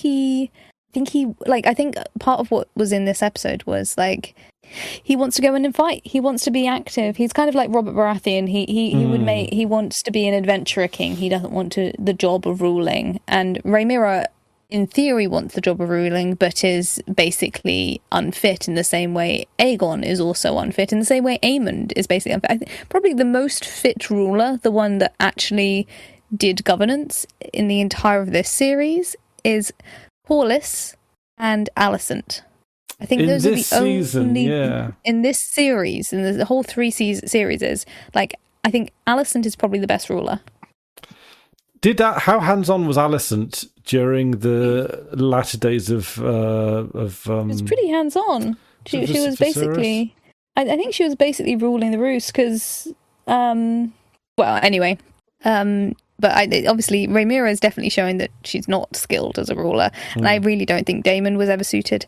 Because he got his wish. I think I will say Daemon is very good at manipulating to get his wants. So very similar to his whole at the end of season 2, beginning of season 2, him finally getting his wish to be like, he'd been asking for like episodes to be like, can I go and attack Harrenhal? I really want to attack Harrenhal. And then eventually Rhaenyra's like, yes, you can go and attack Harrenhal. I feel like there was a very similar thing at the beginning of this episode where she was like, he was like, I can, in your honor, I can go attack Tumbleton. And she was like, yes, you do that because I want you to. I think he's good at getting his wishes, but his wishes are always for violence and always for war. And he likes being on the floor doing the violence and doing the war. Loves a bit of violence. Yeah. Yeah, you're probably right on that one. I mean, it depends if we're counting like nobility, right? Because Alan would probably be pretty fucking decent. Well, apparently the stream's down at the moment, by the way. I think we maybe were showing too much video. Oh, shit. Shit. Yeah. That's it, yeah. It's been third-party video or audio content. Whoopsie. Uh-oh. Can I get back? Can it come back on? It's all right. We're still recording, at least. Yeah, we're still recording. It says stream finished. I'm gonna do. Yeah, your content was removed. Yeah, that was. Well, we were too busy chatting. It must have been on in the background. In terms of Daemon not being a good king, I kind of want to briefly talk about the poison butterflies effect. So obviously, Helena's died before the birth of Maegor. I think this is actually a pretty good decision in terms of going into the next season, because it keeps the tension up. So if Helena had Maegor, then we are under the impression that Rhaenyra would have kept him alive as a hostage, and there is then a direct line of succession for an Aegon. Without Maegor, and Aegon is in exactly the same position that Viserys is in. He either needs to choose an heir in his brother who is not necessarily fit to rule, and in this case tried to kill him, or he needs to choose his daughter. And I really like that poetry, because if Maegor was there, then it makes it very clear what needs to happen, that he needs to become the king, and then his heir is Maegor. Wonderful, really nice, clean line of succession. But without it, he's then in exactly the same position that Viserys was. He needs to either choose his brother, who Aegon and Daemon are so similar anyway. It's kind of it's another parallel between those characters, or he needs to choose his daughter.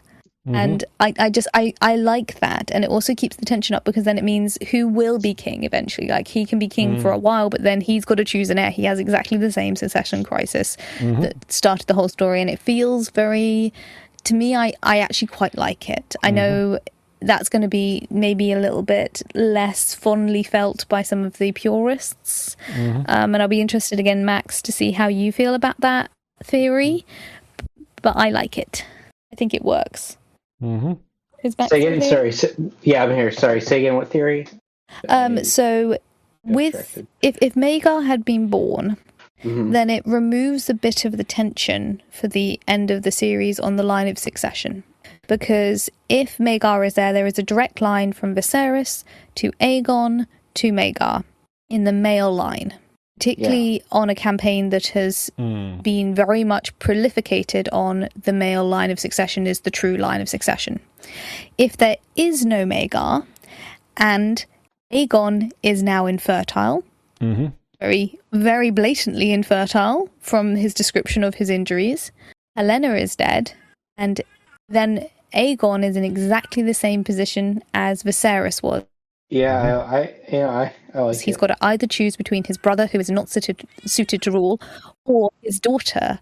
And I like that. That feels very right, because it leaves a question mark. If we've got Maegor, then you've got the king. He's risen from the ashes. He's got his dragon. He's risen up, and he has a male heir, and he is on the political path of the male heir of succession is the right one. Wonderful. He is the chosen one. But without Maegor, then it brings the tension back up again, because who is going to be the heir to his line? And I think that it has some nice patterns. It also, in the way that I talked about last podcast, where you get to the end of a Guy Ritchie film and you've had so many characters, getting rid of a couple of the surplus characters, you're like, phew, we're nearly there.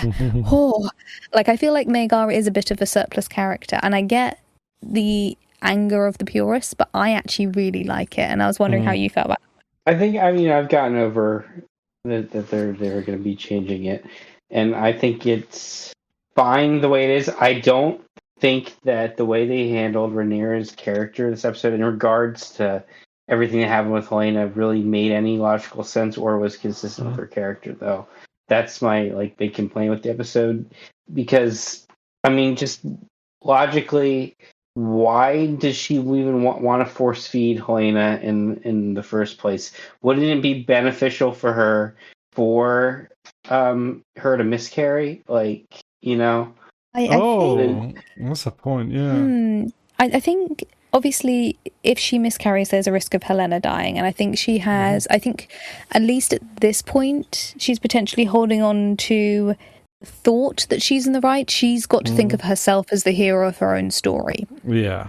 Okay. And in order for her to sustain that, she has to at least think that she's acting in the best interests of Helena and Alicent. Now, clearly at this point, she's not actually emotionally engaging in that in the slightest, from the fact that she just closes the windows at the end of the episode. She's not she's acting, she's performing as if she cares, but I think her empathy has dwindled to death. And so I think she's doing performative care. She's performatively keeping her alive. And I think, again, if we're going with what Baylor said about using people until they're not useful anymore, Maegor would be an incredibly useful hostage. Having the opponent's heir to the throne, at least until Aegon and Aemond are destroyed. Having a baby, the only male heir. This is why I'm okay with the Maegor not coming to existence. But if he did come into existence, he is the only true male heir descendant of Viserys.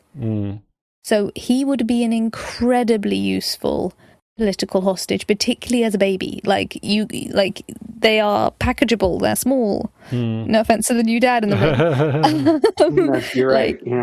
Like, you know, you can keep them in one room and they're not going to know. Yeah. And so I think strategically having a vulnerable genetic male progenitor to the line is an incredibly useful political strategy. But yeah, I do feel like, obviously, last episode, her treatment of Helaena felt like a bit of a steep leap. And again, this is why I'm kind of excited to rewatch the season to see the progression of Rhaenyra's violent, sociopathic tendencies. Because this episode felt very violent and very sociopathic. And it felt like a bit of a leap. Now, it's still better than the Daenerys psychosis. Oh, yeah. But this episode felt like a big leap.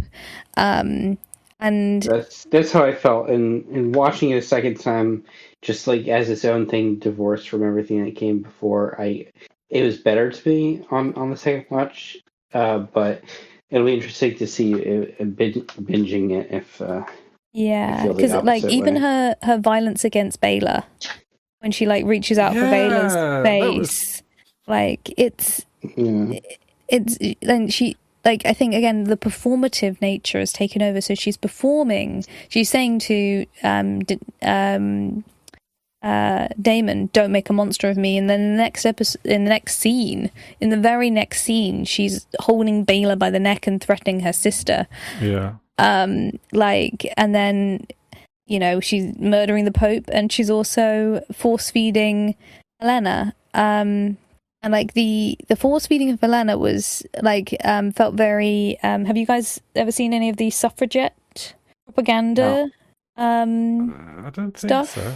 It was one of the sources we did for GCSE history. Yeah. And they're very evocative images. If you search suffragette force feeding.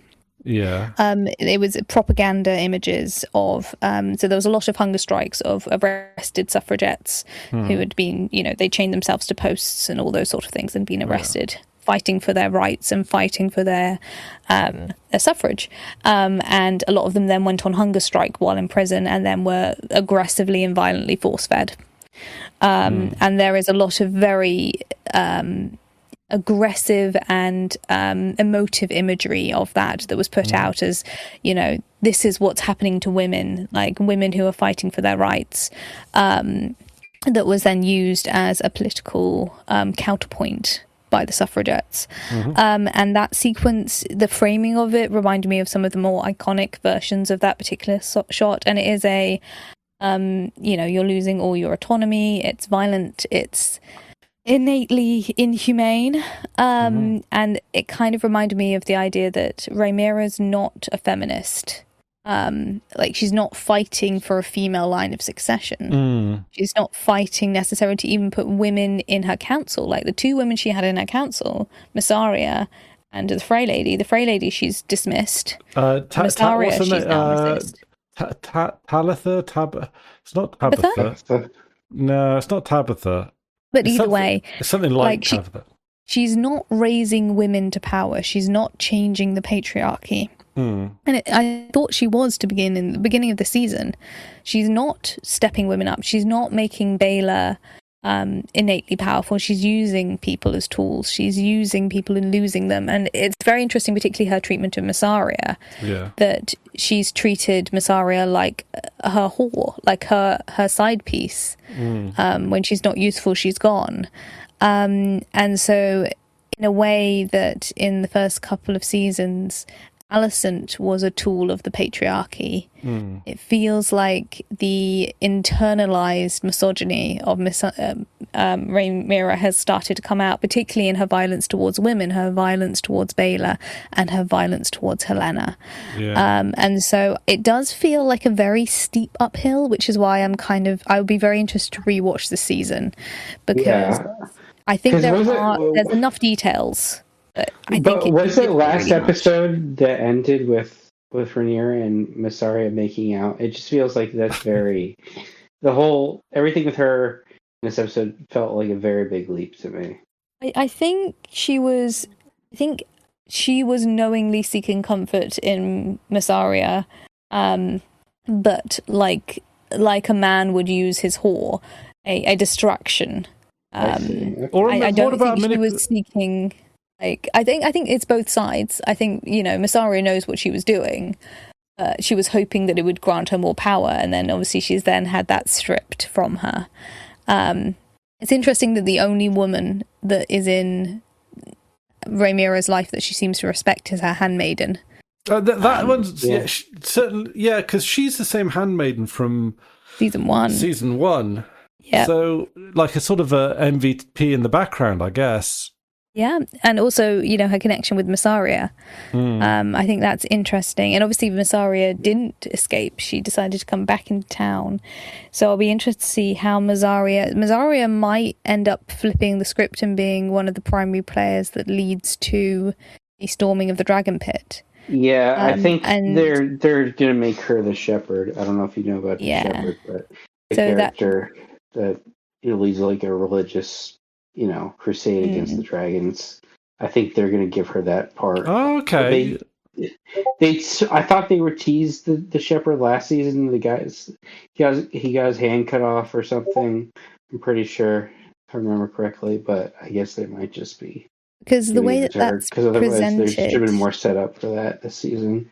If Mysaria does become the shepherd, that could just be pure politics. It could be her being angry about being dismissed and being, having power snatched away from her after all of her work to get to it. Or it could be the act of a disappointed or scorned lover, in a similar way to how Christian Cole lashed out after he slept with Rhaenyra. And felt used and manipulated by Rhaenyra as a woman in power. Mysaria could become the new Christian Cole as well. So that would be another interesting power dynamic, particularly playing with roles of sex and gender, to have Mysaria become this scorned lover. And it's all because, again, I think Rhaenyra has internalized a lot of the misogyny of the culture. And her primary person who she's used to guide her trajectory has been Daemon. Like, her attitude towards sex, her attitude towards women, her attitude towards so much has been formed by Daemon. And I think a lot of her actions she's on WWD. What would Daemon do? That seems very where her mental trajectory is for this episode, particularly as she comes to him in a pure panic attack. I was really impressed with the acting. Emma Darcy's great. The fact that she has real life snot during the sequence at the beginning of the episode. I also thought their acting in Valyrian was really good too. It must be really hard to be convincing in a made-up language. Again, behind-the-scenes stuff that's occasionally popped up on my feed. Apparently, they had a Valyrian test that they had to do, where they had to learn Valyrian and be able to have conversational Valyrian or something. And then they were tested by presumably the language coordinator on set. And Matt Smith was apparently very jealous of how fast Darcy managed to learn all of it. They apparently did a really, really good job with learning their side of the dialogue very quickly and very effectively. But it's a very funny behind the scenes thing that I spotted. The fact that she's again the performative feeling of being the hero of her own story. She's saying to Daemon, "Don't make a monster out of me," and then is continuously in the episode doing actively monstrous things. It's great. I think it's completely nuts. I think it's full on crazy cakes, but I think it's got enough establishment and enough groundwork done that I think it'll make sense.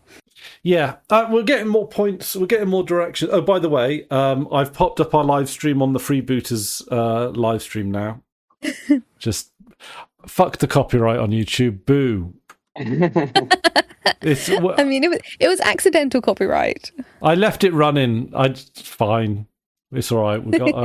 We got a warning that it will expire in 3 months. So by the time the next fucking thing comes around, it'll be fine. It's okay. Oh, silly little. Oh, silly me. But I don't know. I'll put a link in the. Where shall I put it? I'll send it to you over on Discord. Okay, I'll put it back up on my guys. It is funny. Well, they can't take it down off my website. They'll have to come to me. I'm the one they file the DMCA for. Come on, HBO. No AI. Oh, and it's automated. Oh, it's all automated. I mean, to be fair, I mean, it's a little bit... They got me a little bit banged to rights. It's I can remember one time this is a very obscure sequence of events. So I was playing a mage tabletop RPG where me and another player at the table both decided we were blind or partially blind, and one of them was like a blind ninja. And there is a minor villain in one episode of the series Angel where there is a blind ninja woman, and she's really scary and cool and badass. And I couldn't find... I don't think Angel was being streamed on like Disney Plus or something, so I couldn't send him the link to this character who I thought he was referencing. And so I captured it on my laptop and then uploaded it to YouTube privately. And this is only like 20 seconds that it was not live, it was not anything. Immediate copyright claim. Oh, wow. YouTube is consistent. It's quite impressive. YouTube, I think YouTube gives a lot of power to the companies on how much you're allowed to use, because on, I can't remember if it's Instagram or YouTube, but it's like if you use more than something like 30 seconds or a minute of footage, then it puts the kibosh on you. But up until that point, you're generally okay. There's lots of limitations. But they're different from thing to thing, so it makes it particularly tricky.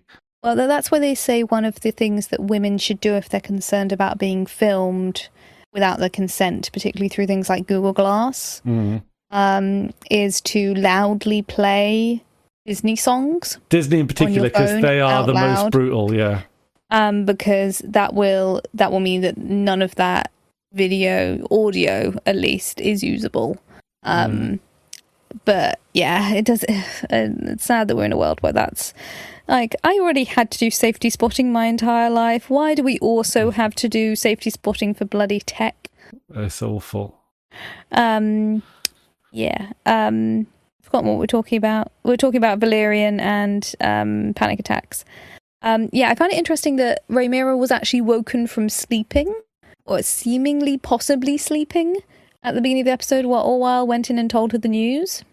Yeah, and that is maybe the first time we've seen Rhaenyra actually sleep for the entire of this series, this entire season.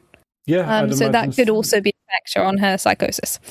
I also noted that somehow between Orwell waking her up, she managed to get changed into her full, like, sort of semi-armor leathers to go and have a panic attack with Daemon, which presumably at the point where Orwell told her what was happening, was she dressing while he was talking to her, or did she get into the panic attack while she was dressing? Because that looks like a relatively difficult thing to get in and out of, that she's wearing. I mean, Orwell might have helped her for all that. Like, because the thing is, I guess, with Orwell being a legitimate maester, and when I say legitimate, not like Pycelle, who was a fucking scumbag, but like Orwell, like if they are supposed to be like sexless, aren't they? The maesters, they're supposed to be like eunuch-like. Yeah, almost like eunuchs. So it's like.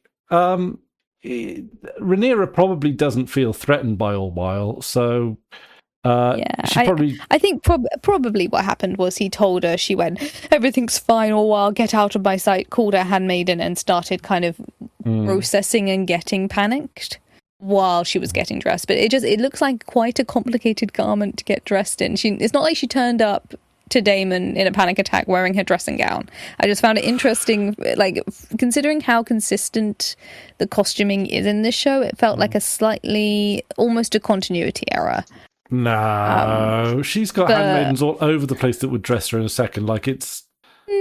She can't walk the halls in her nightgown. She's the queen. She's done that this season. Yeah, but she's going in for war this time. Like, it's... Yeah. But yeah, there's a great scene. They're such a great actor. Like, honestly, they're such a great actor. It's amazing. Like, Rhaenyra as a character is a lot to play with. So is Daemon. But like, these two actors performing together are great. Yeah, definitely. I didn't enjoy that she like basically was like fucking Viserys left me in this situation, and then like a scene later she's looking at Viserys's dusty old warhammer. Yeah, his warhammer figures, whatever. Yeah. Anything else we need to jump around? I've still got loads of notes, but I kind of I want to know what you guys want to talk about. To be honest, like my head is kind of stuck with Aegon at the moment, because it's a little bit like, so this is what the comeback is starting to look like. Like, I guess I think now that I see that Rhaenyra is on the decline, I've kind of written her off now. Rightly or wrongly, I mean, but yeah, she's her character. I think the way that her character has progressed in this episode has made her a lot. Like, again, we're talking about dynamic and non-dynamic characters. Up until this point, she's been a very dynamic character. You don't know what direction she's going to go in. This was very much a nail in the coffin in one direction. And I can see why it kind of is like, okay, well then, how soon is it going to be till she dies or is defeated? There isn't really a hope for a redemption at this point. That's it. Yeah, we're just watching her spiral at this point. It's a decline. Like, up until this episode, it could have been a coin toss. There could have been a chance that she might have been able to crawl something back. And I always thought the death of Helena would be the breaking point rather than the nail in the coffin. But like, I think it was the nail in the coffin for this episode. Yeah. I'm going to be interested to see what becomes of Alan. I hope he doesn't just fucking get thrown under the bus. He might do. He probably will do. Probably. but it'd be interesting to see if I don't know, he manages to salvage something of his life, because he's a solid character. Like, he's clearly got a fucking shitload of brains and a good temperament for leadership. Like, honestly, I would say Alan would probably be the best king amongst the cast entirely, I think, almost. Or at least one of them. Maybe Gwaine might be pretty good as well. Oh, Gwaine is such best boy. Like, yes. Gwaine has such, like, honest to God golden retriever energy, and I would put him on the throne in a heartbeat. He might not be necessarily the smartest character, but like, obviously the only times we've seen him make ploys in terms of politics have been in times of extreme desperation. But he's just decent. It's so lovely to see. Like, he's so well intentioned. Even with maybe some suicidal ideation of this particular episode. Like, I literally put, he is best boy. Like, he's just such a good times. Yeah. I think Alicent is a surprisingly good queen in hindsight. I think she never really stretched. She never overstretched, and I think she never properly stretched. I think if she really had genuine power and respect, I think she could have done really well, because I think she's got the intelligence, she's got the knowledge. Like, you know, even in like the early seasons when she was the previous actress, she was not making enemies in court. She was, you know, making, and she knew which people were like, you know, she knew who, like, people in the melee were in episode 1. Like, I think if I were to have voted for a queen, it probably would have been her. In hindsight, I mean, she's had a violent outbursts and crazy moments too. Oh yes, but I don't think even then she's not gotten as far as what Rhaenyra did to Helena this episode. Like, the only truly innocent character again. in the entire show. No, I mean, Helena's like, she's the best. She's just a sweet bean. She doesn't get to keep the chickens. She didn't get to the chickens. Did you guys notice her spotting the white mare in the courtyard? Yes. And then I think, although I need to double check it, because it's again only like a 3-second shot of her death, and it's both very beautiful, but also they didn't linger on it too much. But I think she might have fallen into the cart that was being pulled I think that's what stabbed her through the throat. I think it's wreckage from the wooden cart that was being pulled by the mare. I could be wrong. How far along do you reckon that happened? Oh gosh, it's right at the end, right at the very end, when the shot of her body is there. But like she's on like splintered wood. Like there's a chunk of what looks like wood, like in her neck. Okay. There's splintered. I see splintered wood. Yeah, so I think she fell. So the grey mare was pulling a cart. Yeah. And I think because she would have fallen into the courtyard of the Red Keep, I think she fell and smashed the cart, and that's where she landed. The one in her vision, or the one that happened. The one in the vision and the one in real life, because they're one and the same. Yeah. Where was when did she see the one in real life? Oh, it's quite near the beginning. Oh, quite near the beginning, wasn't it? Yeah. I think it's before the force feeding. Oh wait, I see. I got. Yeah, we see. Yeah, there we go. Right, if you're on the stream, it'll take a while to catch up, I think. But yeah, that's. I think we see the. I think in a way it's the horse did draw her to freedom, and I think I might need to rewatch the previous episode. But her dream with the chickens, I think maybe had the mare and the cart like in the background, maybe. The chickens in the cart, aren't there? Are there chickens in the cart? I think there might be chickens in the cart. So it's almost like she was dreaming of leaving in that cart to go live her provincial life. And instead she smashes onto the cart, and maybe it's hard to tell, but that would kind of make sense to me that if she's falling from the Red Keep into the courtyard, that she fell into the cart, which is just so tragic, but it's very tiny shots. Like I do appreciate that the violence against Rhaenyra in this episode it's potent, but it's not glorified. I don't hear along chickens with a lot of the violence in this series, where like it's very blatant what's happening when the kid's head is being sawed off. Yeah, it's very blatant what's happening with some of the scenes of non-consensual sex, but it's not lingered on, it's not leered at, and I feel like Helena's death is not leered at, and Helena's force feeding isn't leered at. I think the force feeding,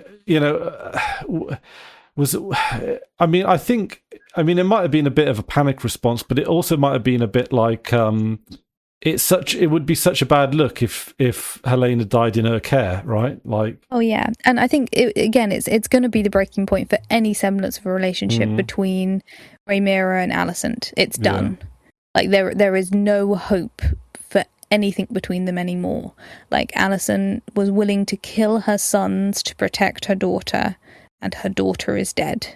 Yeah. So after she told Rhaenyra, like there is no chance whatsoever of their, like, we've been waiting for this for seasons and seasons for the actual final clash of queens. There is no hope left. But also, did you notice that like the scene? I think it's straight after right at the end with the butterflies. With the butterflies, yeah, it's like But that was one of the scenes that I was spoiled for.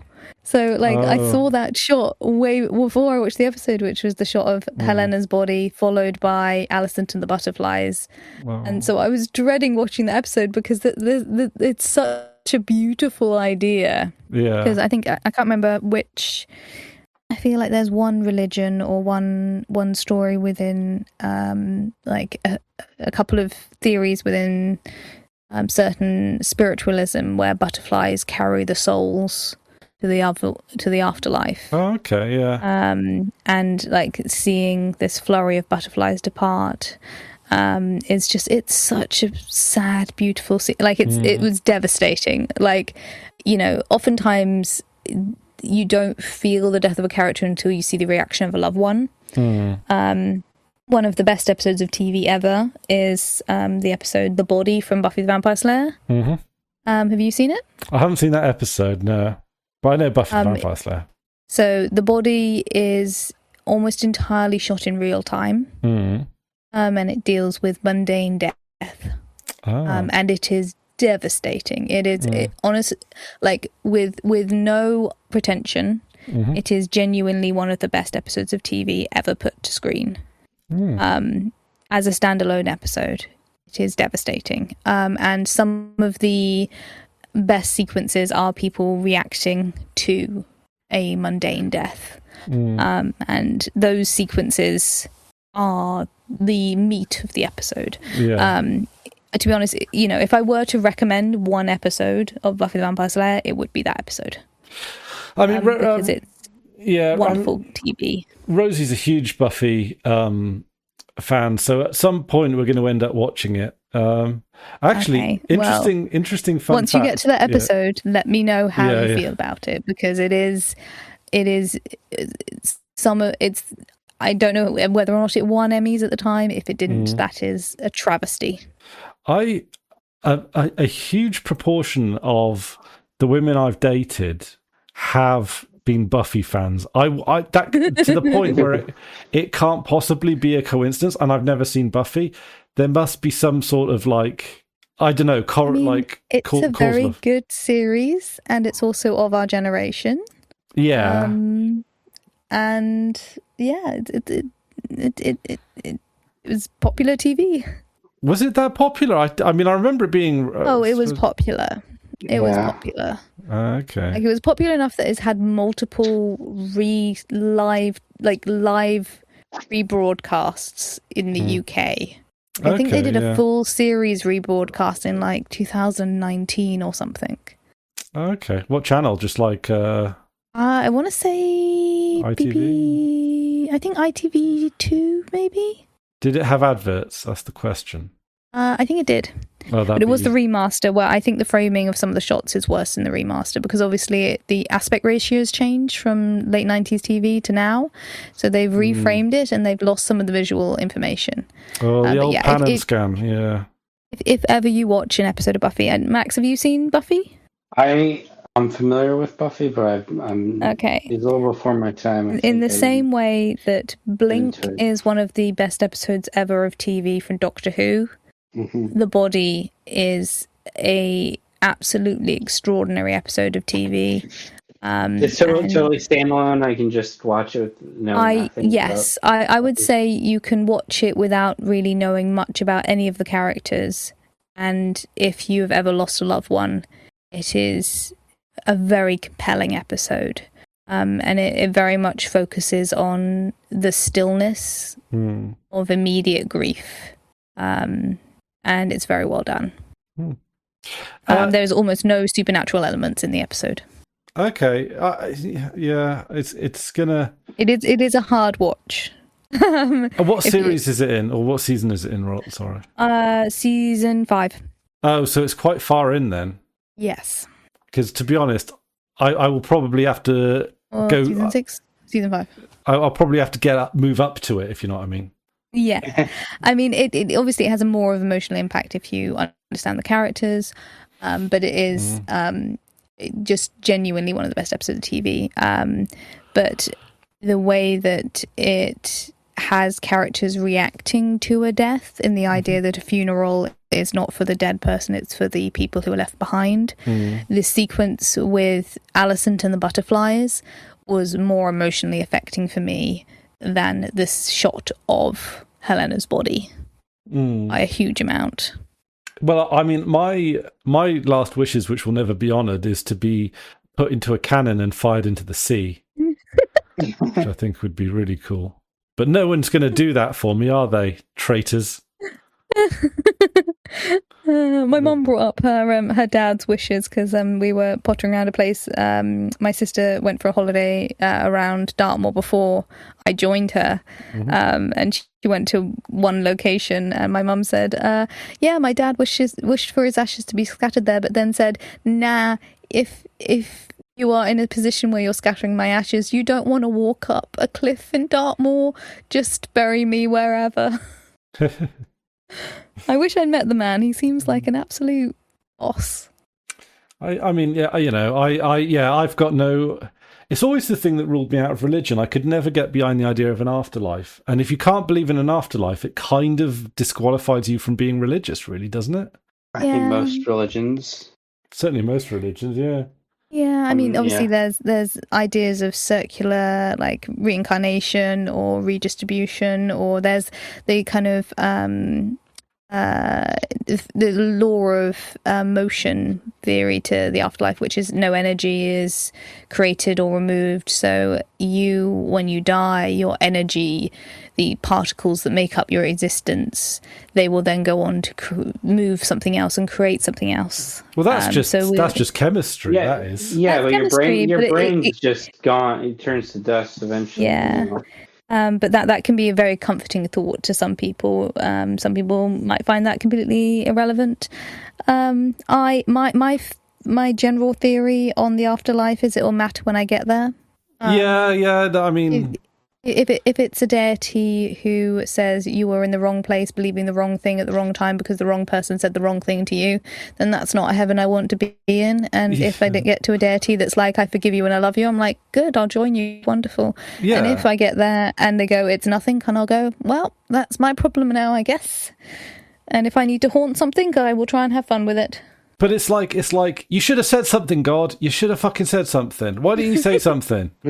Yeah. Were the Buddhists right all along? Were the Hindus right? Were the Sikhs? Were the Egyptians right? It was the Mormons.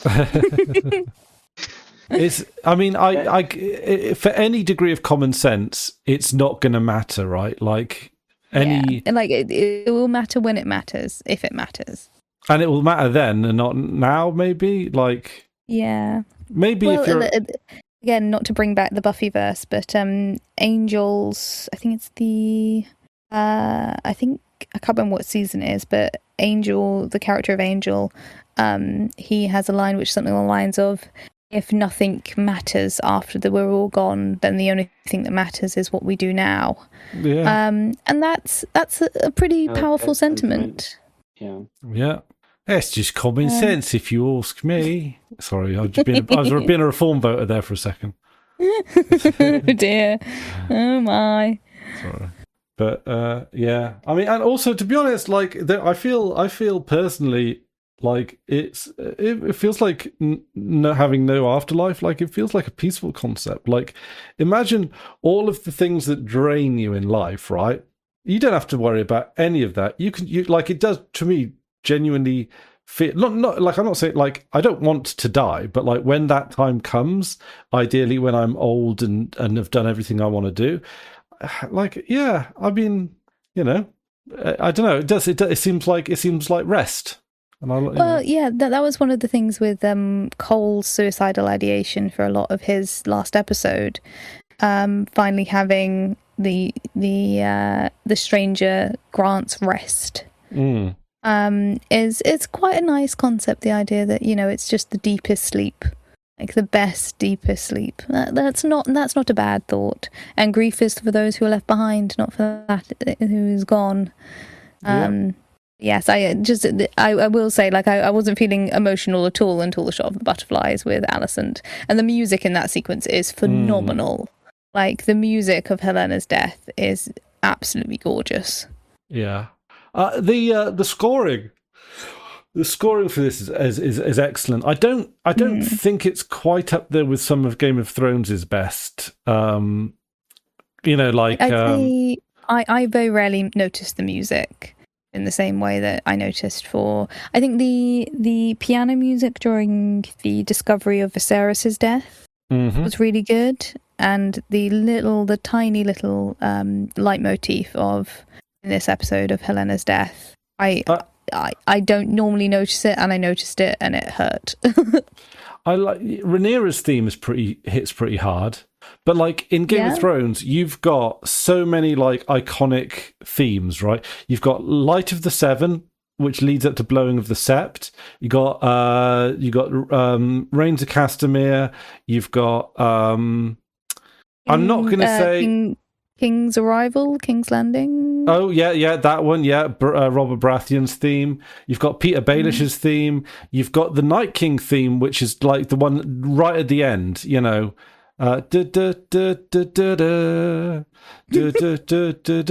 Which weirdly sounds modern to me, but I still love it. Would that be your karaoke track?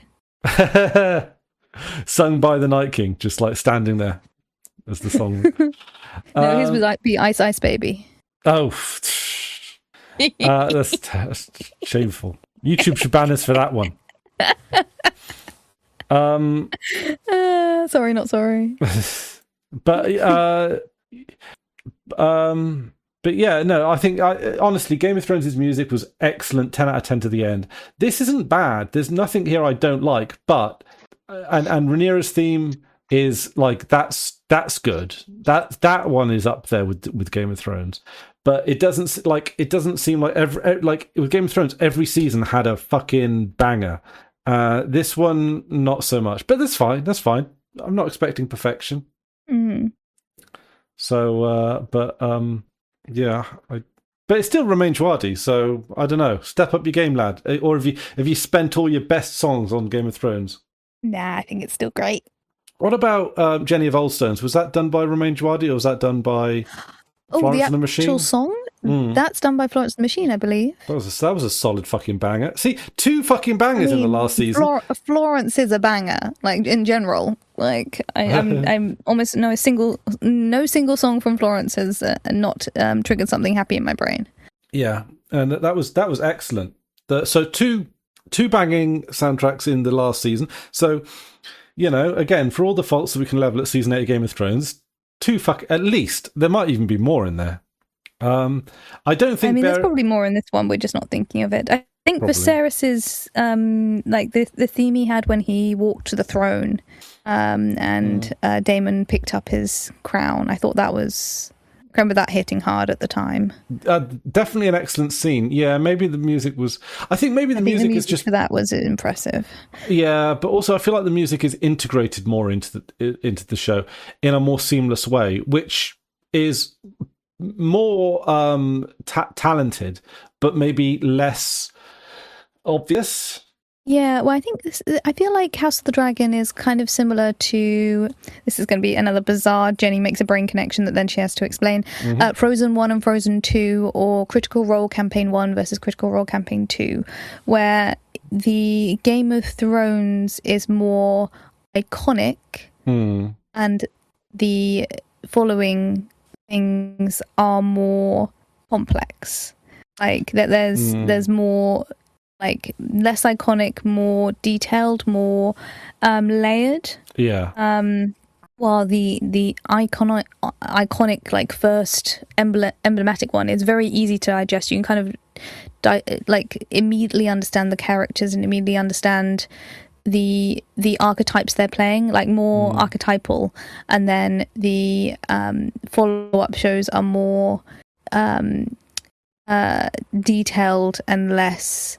Not necessarily less formulaic, but more there's more layers to it, and so I feel like it has less iconic moments because it's more kind of seamlessly woven. And it's also, you know, there's a little bit of not quite like first impression syndrome, but like there is more. I don't know. I mean, yeah, there's novelty bias. Yeah. Like if you count this as season 11 of Game of Thrones, like you're running out of you know, like keeping the novelty aspect alive is near impossible, right? Yeah. I think if you were to watch this first, I think you'd be saying the opposite, where you'd be saying, wow, the songs in this series are the music in this song is absolute bangers, and then you'd be going Game of Thrones going, where's the novelty? So yeah, I don't know, but I just really liked the musical leitmotif for the death of Helena. I thought it was very affecting. Yeah. I mean, it's going to be a case of like, I'll have to listen to it again, to be honest. Going to look forward to the rewatch on this. Yeah, because I'm looking forward to the rewatch of the whole series. One of the things as well is that the timings of this series were different, and that threw a lot of people. But when you do things on rewatch and you know what's coming, and you don't have to wait 3 years between each series, I think it's going to have a entirely different feel in a good way. Yes, I think the pacing on a I do appreciate that we're getting week-to-week releases, so you have the hype between episodes. I don't necessarily appreciate the 2-year gaps between each series, but I can understand why. But I think when it comes to marathoning it, I feel like it's going to be a much more complete and seamless story than the week-to-weeks. Particularly as, obviously, for me, it's been 2 weeks between the episodes, so I think if I were to watch the previous episode immediately followed by this episode, or even like episode 2 with Rhaenyra just coming into power and all of that early level psychosis, feeding through those following episodes into this one, I feel like her character jump in particular will feel a lot more earned. I think having a long break between the last episode and this episode, I have, again, character bias because we spent so long with her. My brain is still kind of connecting the character of Rhaenyra with season 2 Rhaenyra rather than accepting season 3 Rhaenyra. But again, she's been a dynamic character up until this point, and I'm really interested to see, because once she's become a static character, once she's become a stationary character, then you can have the climactic character altercations. And so in some ways it's a lot more straightforward in terms of what can happen in the plot once she becomes a static character. Like once she has become the villainous queen who gives no Fs. That in some ways actually makes it kind of a bit easier to move the plot forward. So I can see how having her being a dynamic character up until this point and then her becoming a static character means that next season can be absolutely sprint to the finish, full speed ahead, because you don't have to care in the same way. Absolutely. And she can make those Daemon-like decisions, or those very what's the word, catalyst decisions, where her decisions result in responses immediately, rather than her holding back and trying to not instigate change, because she's now a static character who can make those harsh decisions. She can become a catalyst character, where she herself is stationary, but her decisions have immediate, very strong impacts, which I'm excited to see. Honestly, for me, this story is just it's going to Aegon at this point. I feel like henceforth it's going to Aegon, but Aegon is insane. He's so crazy. I love his disappointment in the lack of suffering. Like, we've known him as a character who likes watching violence, who likes it, not quite Joffrey's level of liking pain, but he likes entertainment, and he has no boundaries in what he finds entertaining. And his disappointment that Aemond didn't give him entertainment, he didn't give him sport. And they say that's kind of a way to deal with sociopathic people, is to not give them entertainment, is to not react with big emotions, because they want to see your pain, they want to see your suffering, they want to see you react in defense, but you kind of giving them nothing back, or giving them a yes and response is the way to deal with them. It's a good way of defending himself. Who else thought the sequence where he arrived was a dream? Because I definitely thought it was for at least the first, until the slap. I thought it was a dream. Yeah, I thought, interestingly enough, that it was going to be Daemon, and this was going to be it. God's eye swallowing him up. But I wasn't expecting him. I really genuinely wasn't expecting him to turn up in Harrenhal. No, I wasn't either. But I'm okay with it. I'm okay with it. Like, this brothers teaming up. But also, I liked Daemon's idea of like a seat at Harrenhal, a seat of power at Harrenhal. Yeah. I mean, it's nice to have the brothers like talking. I can't remember the last time we had a scene with Aegon and Aemond together. End of season 1 or something like that? I think there was end of season 2. End of season 2. They obviously had the scene where like Aegon was thinking about killing Aemond. The way around. Aemond was thinking about killing Aegon. But that wasn't really a conversation. And before that, there was a lot of them kind of being separate, actually having like this weird brotherly, like I hate you, but like also like let's go and team up. Let's go team up, and also like you got yourself a girlfriend. Good for you, bro. Like it's just slightly it's just off kilter in a way it's fascinating to watch, because I with these two characters on screen together, I don't know what they're going to do. Like, I genuinely can't predict they're going what will happen with take them. back the throne. That's what they're going to do. This is it. I guess so. The fight back begins. But yeah, I enjoyed it. I also enjoyed. I said, "Ooh, nice lighting." I think there's a shot of the light behind him that kind of looks slightly deific, and also the sound design of Sunfire landing was just peak audio. Yeah, absolutely. Sunfire.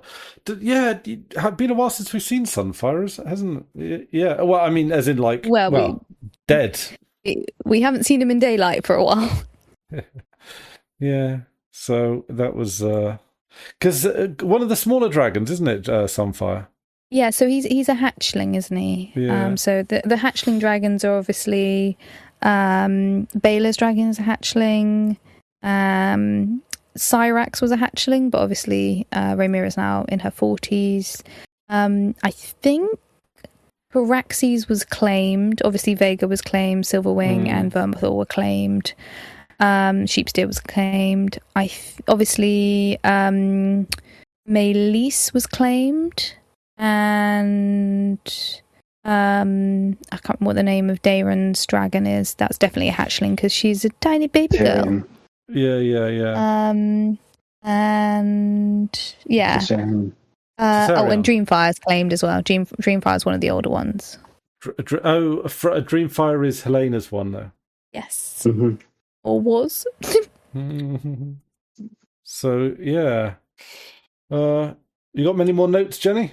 Okay, do you want to do a quick speed run? The fact that so we had the Alan and Adam bros disagreeing about policy and actions, and the fact that Alan, I might have finally cracked them. Alan was saying Corlys knew what he was doing. Basically, he risked his own capture by going out on his ventures, and that's also falling into Alan going after Corlys and being like, is your anger not seeded yet? You need to come home. Why am I doing your job for you? While Adam's like, we've got to rescue our dad. And Alan also being the one to stab the priest, like he seems to be hook, line and sinker for loyalty to Rhaenyra, and I don't know whether or not that's because he is a true believer or whether or not he's doing it because he believes it's the only way to get him legitimized and so he can marry Baela, or whether or not he's doing it because he thinks it's a way of keeping Baela safe. But it seems odd that he's gone from being, as far as we know, a pretty straight-headed, good advisor, very grounded character to stabbing the Pope in the sept. Like, I think, obviously he's loyal to Rhaenyra, but his deep loyalty to Rhaenyra seemingly is not. It feels like it's come a little bit out of nowhere. Again, I need to rewatch to see where Alan comes from, but Adam seems to be a bit more. Obviously, he's the Dragon Rider. He's more fiery. He's more emotional in general than Alan is. But it felt very interesting to have that sort of disagreement, brother v brother. It was interesting, but I don't understand why Adam said all that and then he didn't go off and join at Tumbleton if he's so all about getting his dad back. I mean, Hugh went there. Potentially, he was meant to stay with Hugh, but then Hugh obviously buggered off, so maybe he thought he needed to stay to. I just wish they would have shown that. Or something. Yeah, it just felt a bit odd, his characterization this episode, but I think it's potentially again setting up fuel for the next season. It might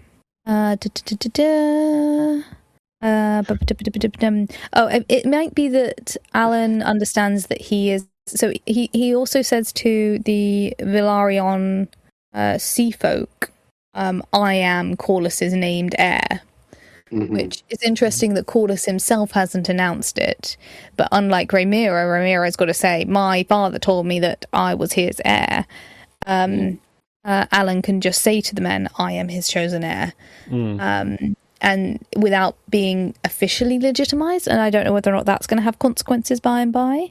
But it's interesting that he has fully accepted that as he can claim it for himself. Yeah.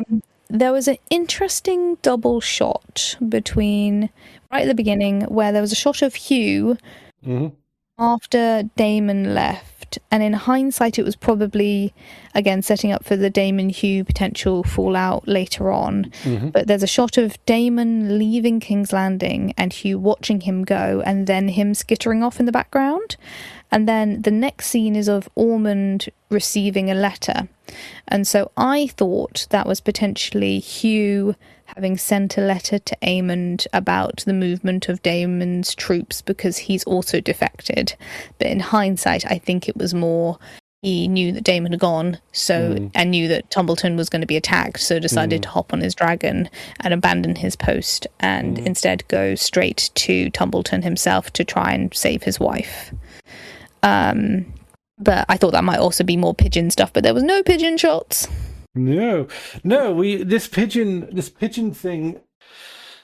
Were we ever going to get confirmation that your pigeon theory? Because unless Daeron or Gwaine receive a pigeon, we might never have confirmation of the pigeon theory. Could it possibly be one hell of a continuity error that they're using pigeons instead of ravens?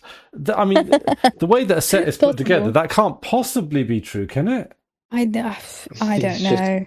No, one of those details they won't draw too much attention to. Maybe because Ormond was eating the pigeon, maybe they ate the evidence and will let it die to the many, many fan theories of the annals of time. Did you eat this delightful plump-breasted chicken to it's the so pigeon? Greasy. Yeah, I'm going to go with he ate the evidence. And until there's further evidence, I'm going to let that one be buried. The knightly vows that were made to Daeron, they were different to the knighting ceremony that Ulf, Hugh and Adam had with Rhaenyra. I also found it interesting specifically that they didn't invoke the Seven during that pledging. I would have thought if anyone were to invoke the Seven, it would have been... I thought the same thing. At that point, I would have thought they would have been the same knightly vows as made by Dunk. Maybe it's another way of showing that Ormond doesn't really know what he's doing. Maybe. Oh, it could be, yeah. Or that Ormond isn't actually a real knight, that he faked it. Yeah. No, he'd be too high profile to get away with that, wouldn't he? And he's shown to have some physical... Like, he cuts off the Greybeard's hand. Like, he has some physical competency. He's just a bit of a scent phobe. And then immediately after he's sworn to protect the innocent and women, which obviously he's having that sworn to him by Ormond, who he's killed a guy who was protecting his sister from rapists. Like, he's already swearing against something that he knows Ormond doesn't agree or doesn't act upon. So he's already agreeing to be sworn in as a knight by a hypocrite. But then immediately, having sworn to protect the innocent, it shows the little boys being sent up as human shields. So it immediately tests the knightly values. So I think he's going to be disobeying any thoughts from Ormond's training and doing his own thing and potentially trying to do his best. And Mr. White Wolf doesn't seem to give a shit, does he? He's like a little kid, just give him a little bonk, and then... Yeah, like him killing the kid, and the same way that Daemon says to the boys, get out of the way, when he's got Noodle Boy burning down the gates. But he still burns 2 of the kids to death. Those kids should have gotten out of the way. They were done. They should have gone. Also, again, wait. Oh, those kids. If you do a frame by frame, they do get out of the way. They got out. They got out. Yeah, they got out. Right. Okay. You got to do it frame by frame. Having watched the behind the scenes as well, that fireball that hits the gate was a real giant flamethrower. It's real fire. That, yeah. That's so cool. One note I don't think we talked about yet. Alice Rivers is Heron the Black's wife. Yes. Oh, yeah. Yeah, that's completely new lore. They've confirmed she's 100 years old, immortal, cursed woman who can't leave Harrenhal. Like, she treated with things that lived in the forest. Oh, they may not have got out, I'm sorry to say. Yeah, I think two of them did not get out. I think most of them scattered, but two of them were too late, and Daemon was impatient, so he just. I've got a screenshot here. This is CSI Tumbleton, and if you look in, right? Yeah, I think they fled, but they still got caught in the blast. Yeah. Daemon kills kids, confirmed. Yeah, that's what. Because also in my mind. Ormond killed those kids. Daemon's innocent. I mean, it makes sense. It makes sense because Rhaenyra said, "Don't make me a monster," and Daemon's gonna do whatever he wants. Yeah, it's.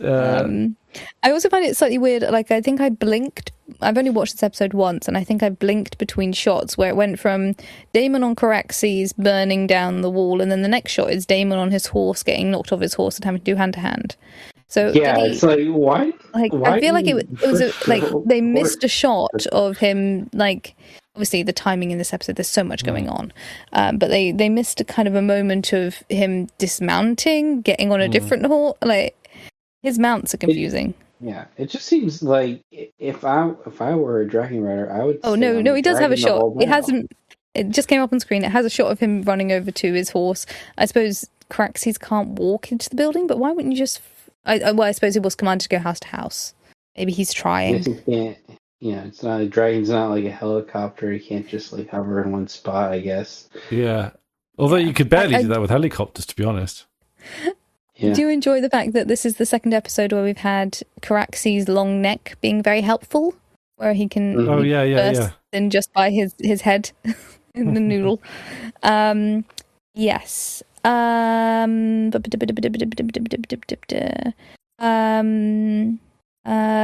The idea that Gawain is in like the Hightower panic mode throughout this episode between Gawain trying to reason, like trying to do his own parlay, also Ormond trying to find Ulf, or just the different panic attack response from various Hightowers this episode, I just found very funny. Yeah.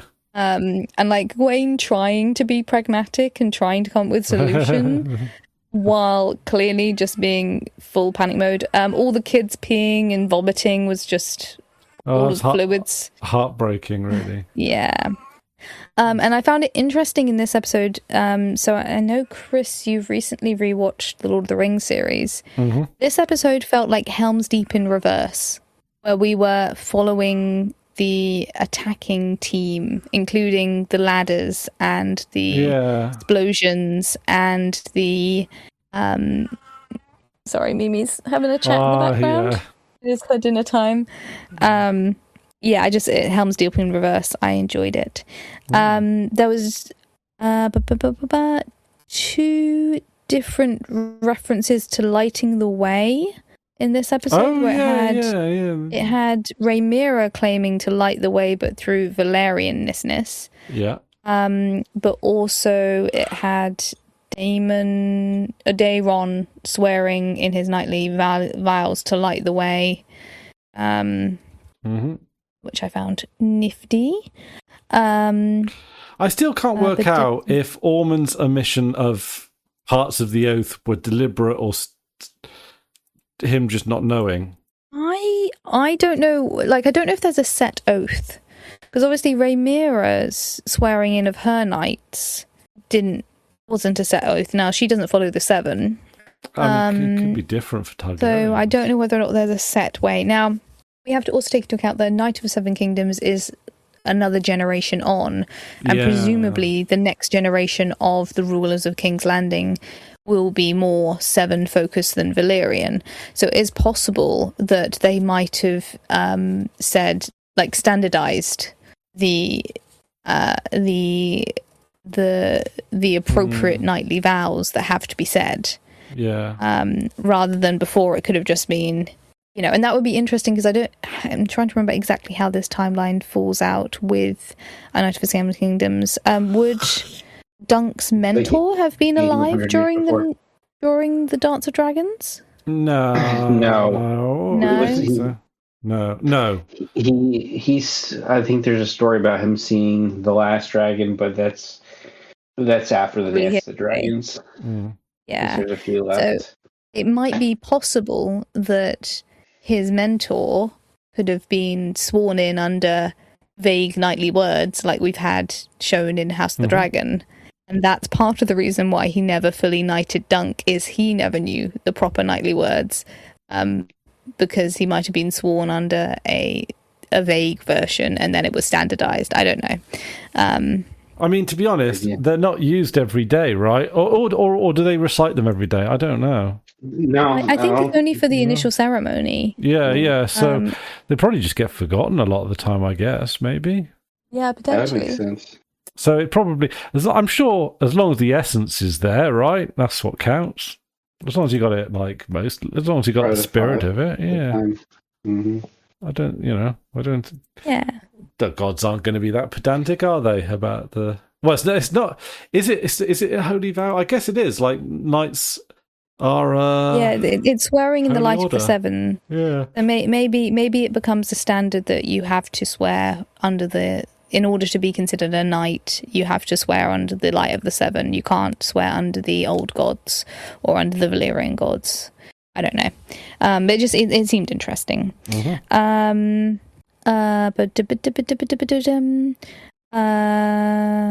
I thought that maybe Helaena was stitching her own shroud like she did for her child, but it was more just a general stitching of what she had been doing previously. I found it interesting that I'd be interested to know from someone who didn't know Helaena was going to die. I think it's pretty well, evidenced prior to the event that it's going to happen.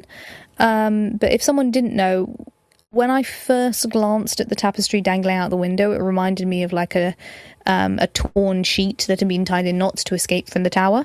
And that seems very out of character for this show, to have a princess escaping through a window on a bed sheets tied together. But I can't remember which princess famously did that from Oxford Castle. She escaped out a high tower and then ran across a frozen river to get to safety. So I was interested to think whether or not someone who hadn't worked out that she was potentially going to die, or maybe thought that she was going to try and escape, had used the tapestry as a means of climbing out of the tower and escaping. And that was kind of a hope. Initially, I almost like, oh, maybe they are going to have her escape, because I was still thinking, like, maybe they're going to have Maelor be born and they're actually going to do something close to what they did with him, but no. You know what? That is gratifying that you thought that as well, because I think it's it's almost another layer to the tragedy that we thought that potentially maybe, just maybe, she got out and went to have her chickens, but yes, and then obviously Rhaenyra dropping the tapestry on the floor kind of foreshadowed to me of Helaena dropping onto the floor.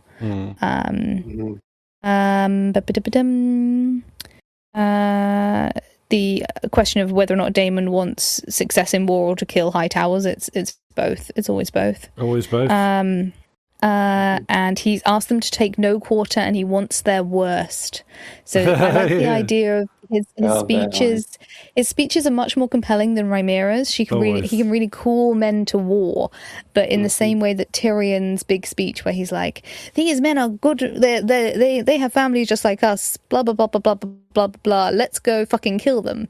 Like, simplicity is best. Like him, like, I just want your worst. Go and kill him. Is great. There was an excellent shot of Matt Damon's eyes with Sorry, the you mean fire. Matt Smith? Did I say Matt Damon? You said Matt. I mean, Matt Smith or Damon? Matt Smith or Damon Targaryen. Of Matt Smith's eyes with the fire of Tumbleton reflected in them, and I would be very interested to know, because obviously a lot of Tumbleton was a real set, which was really set alight. Whether or not, how much of that shot was done for real because they set the set on fire and managed to get the reflection, how much of it was animated. Now, I'm assuming it's animated. But it was a really cool shot, and I liked it. Sure, Matt Damon liked it too. I'm never going to live that down. Of all the names in this show, how have I not made that mistake before? That I know. I was thinking, it's such an easy mistake to. Do you know what? Such an easy mistake to make. We probably have, and it's just not occurred to us. Yeah, there's probably like a load of people who've listened to this podcast before being like, they said Matt Damon again. Matt Damon counter. Damon gets to experience what it's like to be a civilian in a dragon battle. Which I found very interesting, and that his trauma response to battle is very, like, he pragmatically continues to fight, but it is a trauma response to battle in the same way that, like, you have Christian Cole or Arya in season 8, but like this is the first time we've seen him potentially be victim to it. We've never ever seen a situation where he's been a victim, so I don't know whether or not that's potentially foreshadowing endgame with dragon battles in the future, but I found it interesting. Also, I said yay for amputee extras. When you I can't remember which, I think it was a zombie movie, I think it might have been one of the Resident Evil movies, where they say it's a little bit traumatic to cast amputee actors to have a sequence where they're re-bloodied up, because it's much easier to have amputee actors than to, digitally remove limbs. I would be but you are putting what that's like. You are recreating what is predominantly a hugely traumatic event for them. I mean, I'm going to imagine that work is work. Well, that like the accident or however they lost their appendage is going to be substantially different to what it's like on a set, because on a set obviously it doesn't even look like a battle, right? Like there's a lot of it's a whole different environment, I'm imagining, so that it's maybe like not as triggering, I hope, and I mean, I don't know how people tend to lose limbs these days. Is it car accidents, factory accidents? I think historically they've hired a lot of war veterans for those sort of sequences. Again, this is from my very vague knowledge of zombie movies, and one director commentary that I read where I listened to where they said it was a little bit. He felt a bit guilty for covering this poor extra in blood and making them go, "Oh my god, my hand," or whatever it was. It was interesting. But also, to be fair, if that's your shtick as an extra actor, like all you've got to do, I'm sure there must be curtain calls. There must be call outs for amputee actors for battle sequences. It's like being a dwarf. There must be. Like you've. Whenever, like, there can't be that big of a pool of actors, and there's like the demand is probably like quite favors the amputee actor quite a lot, and also it's the same bit that you'll probably be doing, right? Like it's gonna be like, oh, I've lost my arm. Like once you've got a good like yelp down, right, in your repertoire, like you've done half the work for all the scenes you're ever gonna do, right? I hope I'm not belittling or disrespecting the craft here, because I try not to. But it's like, if you're missing a hand or something, and you're a Game of Thrones extra or something like that, like hell, you could be on every battle going, Yeah. I just put yay amputee actors, because I do. It's an interesting way of depicting it. I did also enjoy during the end battle sequence, which I think you have on screen right now. There is a maester wandering around the battlefield. I don't know whether or not they're trying to assist. I think they might be euthanizing rather than aiding, which I think is interesting. Let's see. Let's get the random Daemon boss battle. Oh yeah, apparently. Apparently, he the guy with the really bad haircut. Is he the guy who's been John Roxton? Yeah. Yes. So apparently he's got a Valyrian sword. Yeah. So they wanted to make it a cool Valyrian sword versus Valyrian sword. Yeah. So that's Orphan Maker, I think, right? Or is it?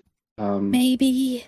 I couldn't work it out. I just was like, oh, they wanted to keep Daemon busy for a couple of scenes, so they gave him a big guard guy. Which is my fault for not recognising his face. Well, you recognise him from his haircut, and he puts a fucking helmet on. He puts a helmet on. He looks like a normal guy then. They got Matt Smith in a wig. Why aren't they no helmet? His sword's called Orphan Maker, which is pretty badass name. That's quite a good one, yeah. Yeah. So yeah, I found it random until I'd watched the behind the scenes, and they were like, "Well, it's cool because it's Valyrian steel versus Valyrian steel," and I was like, "Okay, well, I'll give it to you." Yeah, they didn't really do a good job of saying that in the text of the episode. Yeah. Like what would be cool is if, for example, like if two Valyrian steel swords clashed, there was like sparks or something, some kind of lightsaber sound effects, some sort of sound effect. Schnick. Yeah, like it would. Because otherwise it's just a sword that requires much less maintenance, which I'm sure is very cool, but they don't. Yeah, the distinction seems, I don't know, ceremonial. Yeah, I can see. I think it's mostly a status thing, which is why the Lannisters were so horny about getting one. Yeah, not necessarily to use it just as a status symbol. Yeah, at least in that time. And then they got two. So Paulus being a good egg at the end, despite his disagreement with Daemon, he still pops in and is like, "Dude, no trauma response. We've got to get out of here. We have enemy dragons. Fuck this noise." Yeah, which was nice of him. He could have left Daemon to rot, as particularly as Daemon was like, no, I'm not taking your parlay. Also, I'm going to leave you in chains, even though you're my queen's hand. It was nice of him. The costume point for the day, I really liked that Ulf has a white horse tail in his helmet. Oh yeah, he does, doesn't he? Which is very funny because he's Ulf the White, but I wouldn't necessarily call his hair very white. He's not exactly got Targaryen silver locks. He's a bit blondish, but I like the idea that when he's got his helmet on, he has a big white horse tail sticking out of his hat, so it looks like he has streaming white Valyrian hair. I thought that was such a funny character choice, and it's so in keeping with Ulf as a character. And the actor who played Ulf has so much fun behind the scenes. He's so into it.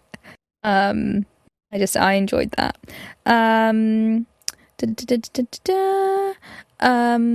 Last couple of points on Rhaenyra. The makeup was interesting.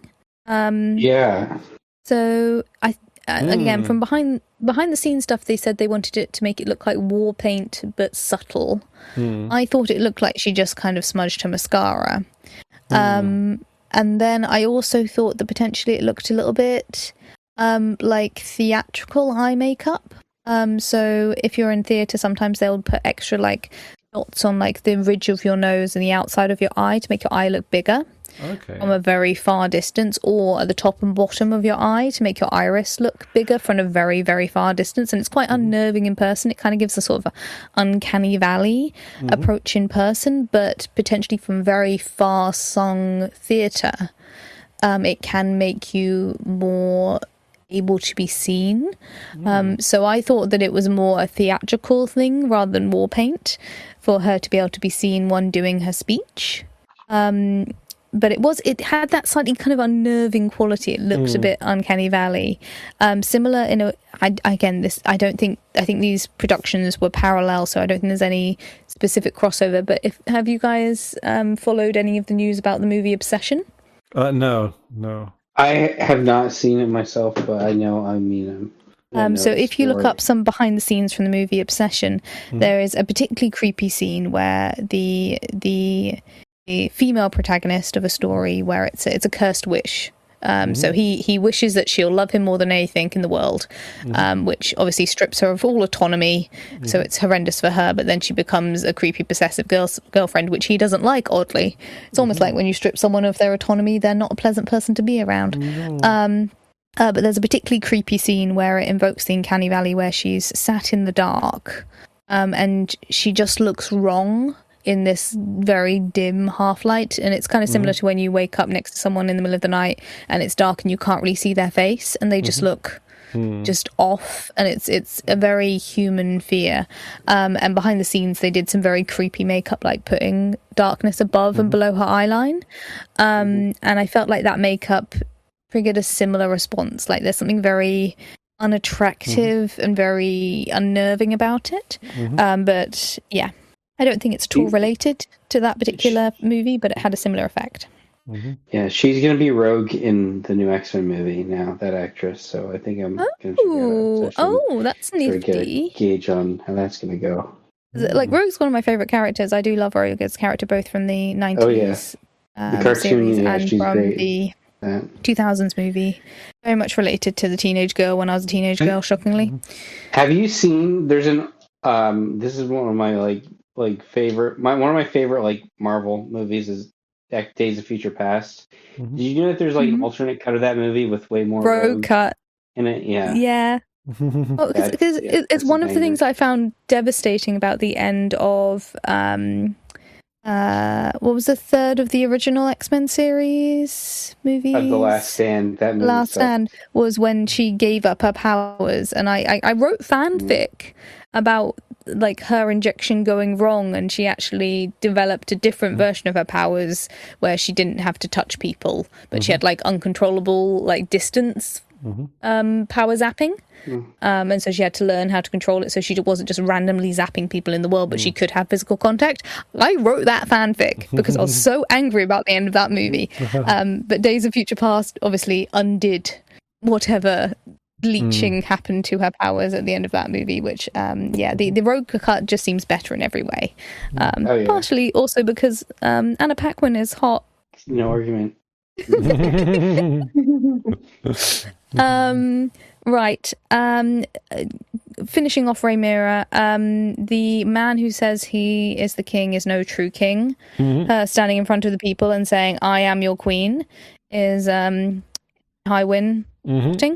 Mysaria, her running off from the cart, I thought she was going to get mugged. I thought, like, because she was, out in her finery in a cart with a couple of guards and her money. I thought she was going to get overrun by the people of King's Landing, but then she used the King's Landing distraction to escape from the car. But didn't she leave all her money in that cart? So all the money that Rhaenyra apparently gave to her so she could hire servants and live where did she get this money from that she's so tight on gold? It's like, we'll give you... Well, but I suppose the amount of money... You've got to put some away in your kitty for your whore. I mean, the amount of money that it costs to give Mysaria like a decent life abroad is a fraction of how much it takes to say raise an army or pay a police force or that's at least that's how I rationalize it. It's like government spending and stuff like that. It's like, well, government can rustle up a couple of million for like Well, she clearly isn't paying her the palace guards enough to keep an eye on her. Helena.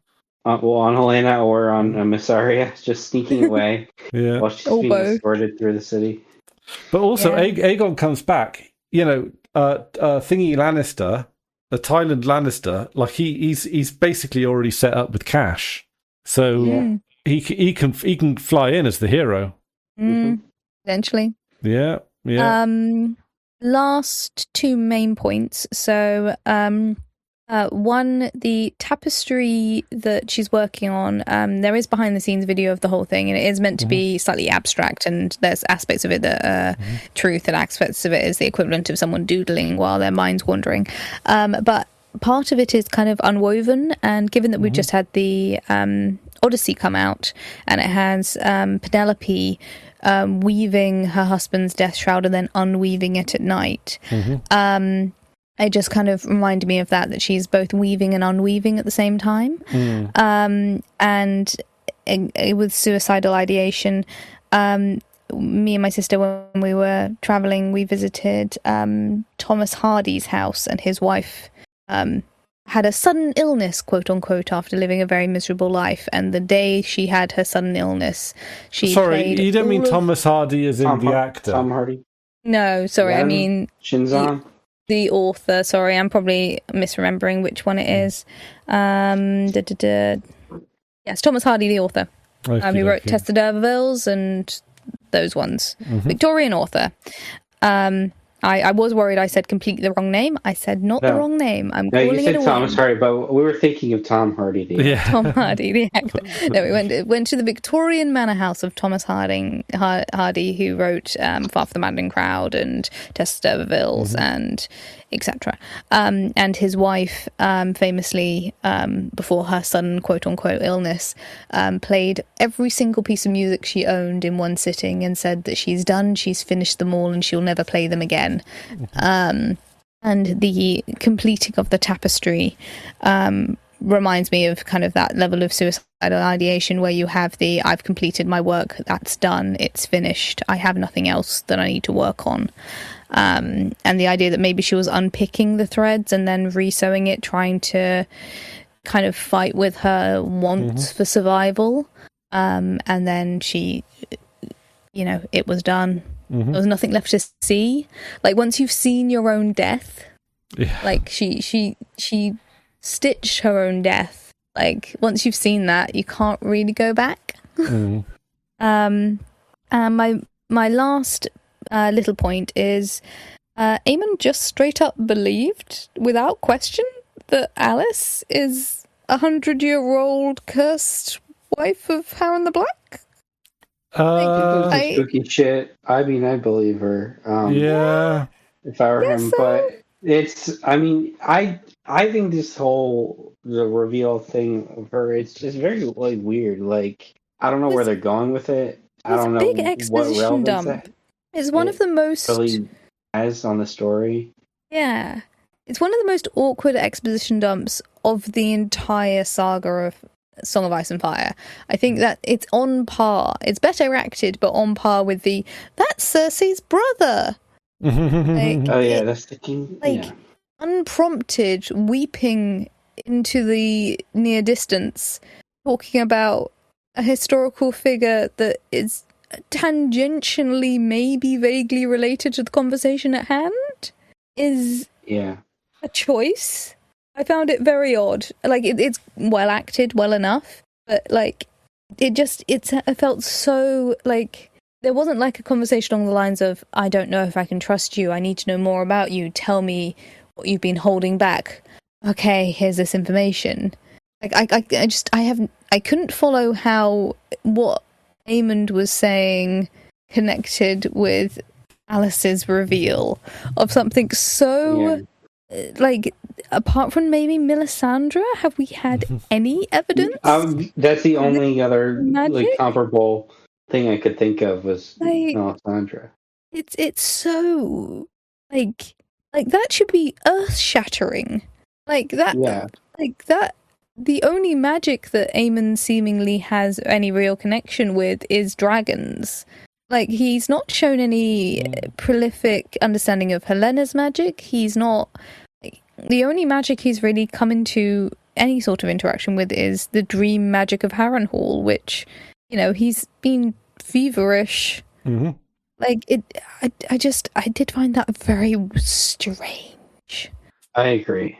I don't know what the point was, and maybe it'll lead somewhere, but right now it's just... I mean, is it consequential at all? Like, does it... I don't think so. I mean, I can't see why. Like, why does that really even matter? Given how tight all of the script of this series has been, where, like, they waste so little airtime. Like, there's almost no scene that doesn't have consequences or context building or character.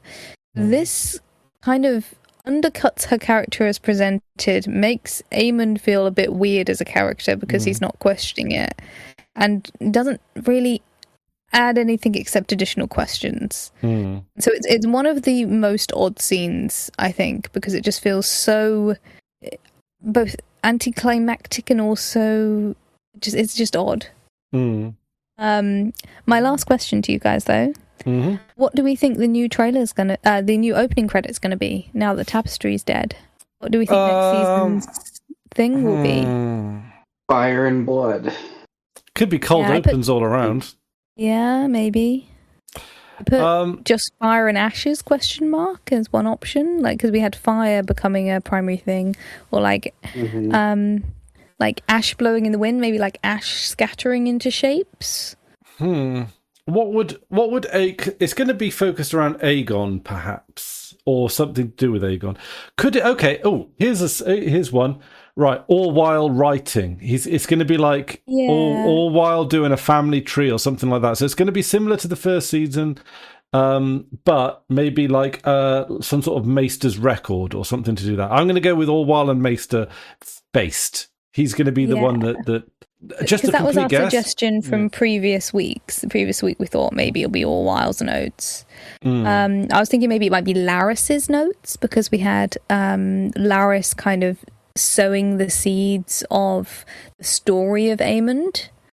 Oh, it could be. Yeah, he does say, "I'll dedicate my life to singing your song" or whatever it is. So it'll be interesting that maybe, I don't know whether or not we could get like another a Dance of Dragons POV character. So we could maybe get like the equivalent of what's the name of the fool? Mushroom, like Mushroom's interpretation of events, or the maybe something like that where it has like different sources coming in doing different aspects. I don't know how that would work, but I was thinking, so the only other character that's mentioned to have any artistic talent or artistic interest is Daeron, is said to like music, but I feel like you can't really do music within music. And I don't know whether or not there's like a musical notation system in the Song of Ice and Fire universe that would make sense for it to be a visual representation of music. The other thought that I had was maybe, so the only thing that I've seen repeatedly throughout the story as something that people do creatively is wood carvings. There's multiple children's wooden toys. There's the fake Daeron, who carved himself a little wooden statue. There's the driftwood throne, and there's the quote-unquote wooden chair that Aegon's going to come back in. So maybe there'll be something to do with wood carvings, and maybe something with the old gods and wood carvings. And like, when you see like Tudor or medieval wood carvings, that's a really like deep lore thing, but I can't really think of like maybe like ship masts carvings. So maybe like that was one of the things, like I was thinking of like a visual creative thing might be part of this world that we haven't had yet, and like maybe wood carvings could be there, but I've not seen a character who has a particular interest in that could like work maybe. And my last thought was weapon forging or arms or like weaponry or that sort of thing, weaponry or armor.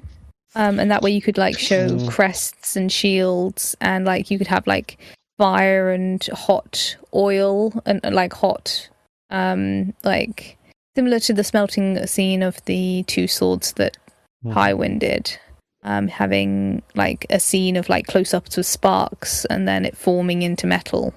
That would work with Hugh the Hammer, who's again one of the only like creatives left. But I'm not sold on any of it. None of it's really singing to me. Yeah, no. Honestly, all while in his notes. The more you sort of consider others, the more I feel entrenched in my belief that it's going to be all while. Partly because we know he survived. It's the final scene, so it's going to have to be someone that we know survives, and it's going to be all while then. Another one that I've just thought of, though. Mm-hmm. Stained glass windows. Because we're going into the era of the Light of the Seven and all of that. So maybe stained glass windows, and then you can have glass smashing and glass reforming, glass melting, light shining from behind the glass. I don't know. We don't see that much stained glass, though, do we? We see a little, but not much.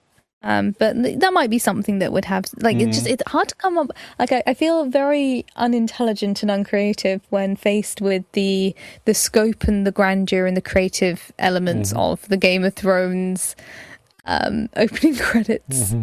I feel like they've done such a good job creating a niche unto themselves of informative, continuous, creative play that I cannot come to the same level as them.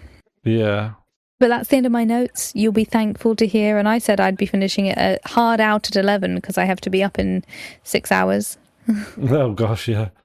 Yeah, and I've got an early start tomorrow as well. So yeah, bless you. Oh, what time do you need to be up tomorrow? 6:30. 6:30. Okay, cool. Not too bad. Survivable. So, yeah. Is that up at 6:30 for starting at 7? No, I'm not working tomorrow. It's just that's what time me and Rosie are getting at because Rosie's got morning stuff to do at work. So I don't have to be like alert. You don't have to be on. Yeah. No, but I have to leave the house at 5:45 to start work at 6:30. Ouch. Cool. Well, all right. Well, should we wrap it up there then? Yeah. Because I my conclusion, really enjoyed the season. Looking forward to more. I don't feel like it's got the same zing as Dunk and Egg, but I still like it loads. And, you know. Yeah. Yeah. What about you, Max? What's your summary? I think it's an improvement on season 2, and I hope they stick the landing. But in the meantime, I am more excited for more Dunk and Egg. Yeah. To be honest. I think it's a different kind of excitement. Like, I will enjoy Dunk and Egg, but this is lore that's like the lore here. I don't know, is the lore in Dunk and Egg going to be interesting? Like the Dunk and Egg that we've seen, there's not much lore there. It's mostly character pieces, but does that change as it goes along? Well, there's a bit of lore, like, you know, we get everything with the Targaryens and how, you know, it ends up being that there's a fourth son of a fourth son that inherits the throne. So there's like bits of lore which goes on in the background that's like not world-ending consequences, which I enjoy. I enjoy the smaller stakes a little bit more because it just, when it gets to be some of the bigger stuff, it just gets a little, suspension of disbelief sort of has to stretch a little further. I know exactly what you mean, and I'm going to go so far as to say I think the dragons actually take away from all of this. I don't find the more I see the dragons, the less interested I am in them, to be honest. I think that's why I think Game of Thrones kept the magic, because so much of it was dragonless fundamentally. This has too many dragons, too much special effect, too much, like, I don't know, too much CGI. Like, I'm not saying that CGI doesn't have its place, but it's like, it's that dragon fight we saw I think in the last episode, that was all just CGI. Like, it could have been a Marvel film, you know? That's a fight. So in some ways I'm kind of looking forward to more Dunk and Egg, just because it's like, it's people, not dragons. I'm zero interest in dragons now. I say that as a Welshman. Cool.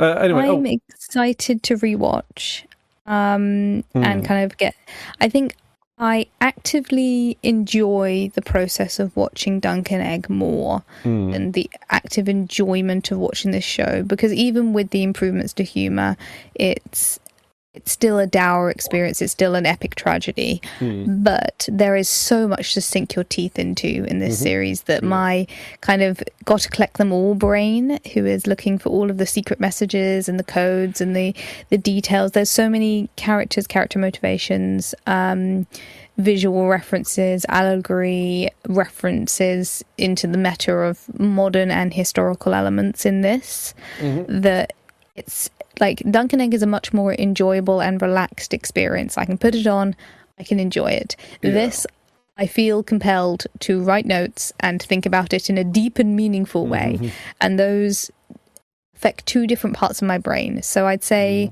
I enjoy them equally, but in very, very different ways. Yeah, that's yeah. And I think I think this particular season will be improved upon watching it in marathon. Maybe after marathoning the first 2 seasons as well. Yeah. But we'll see if I have time. I do promise to go back and out Gwaine. I will do that. I'm already. You don't have to convince me, Jenny. No, it's yeah.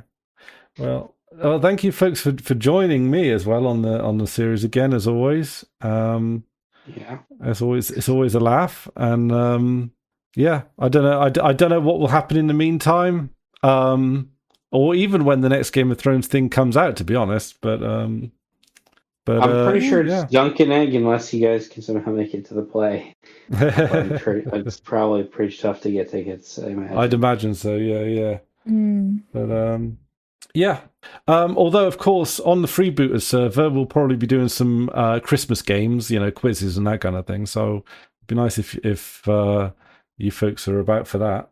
Yeah, and then we talked about I could come on your show. Oh yeah, for Space Virgins.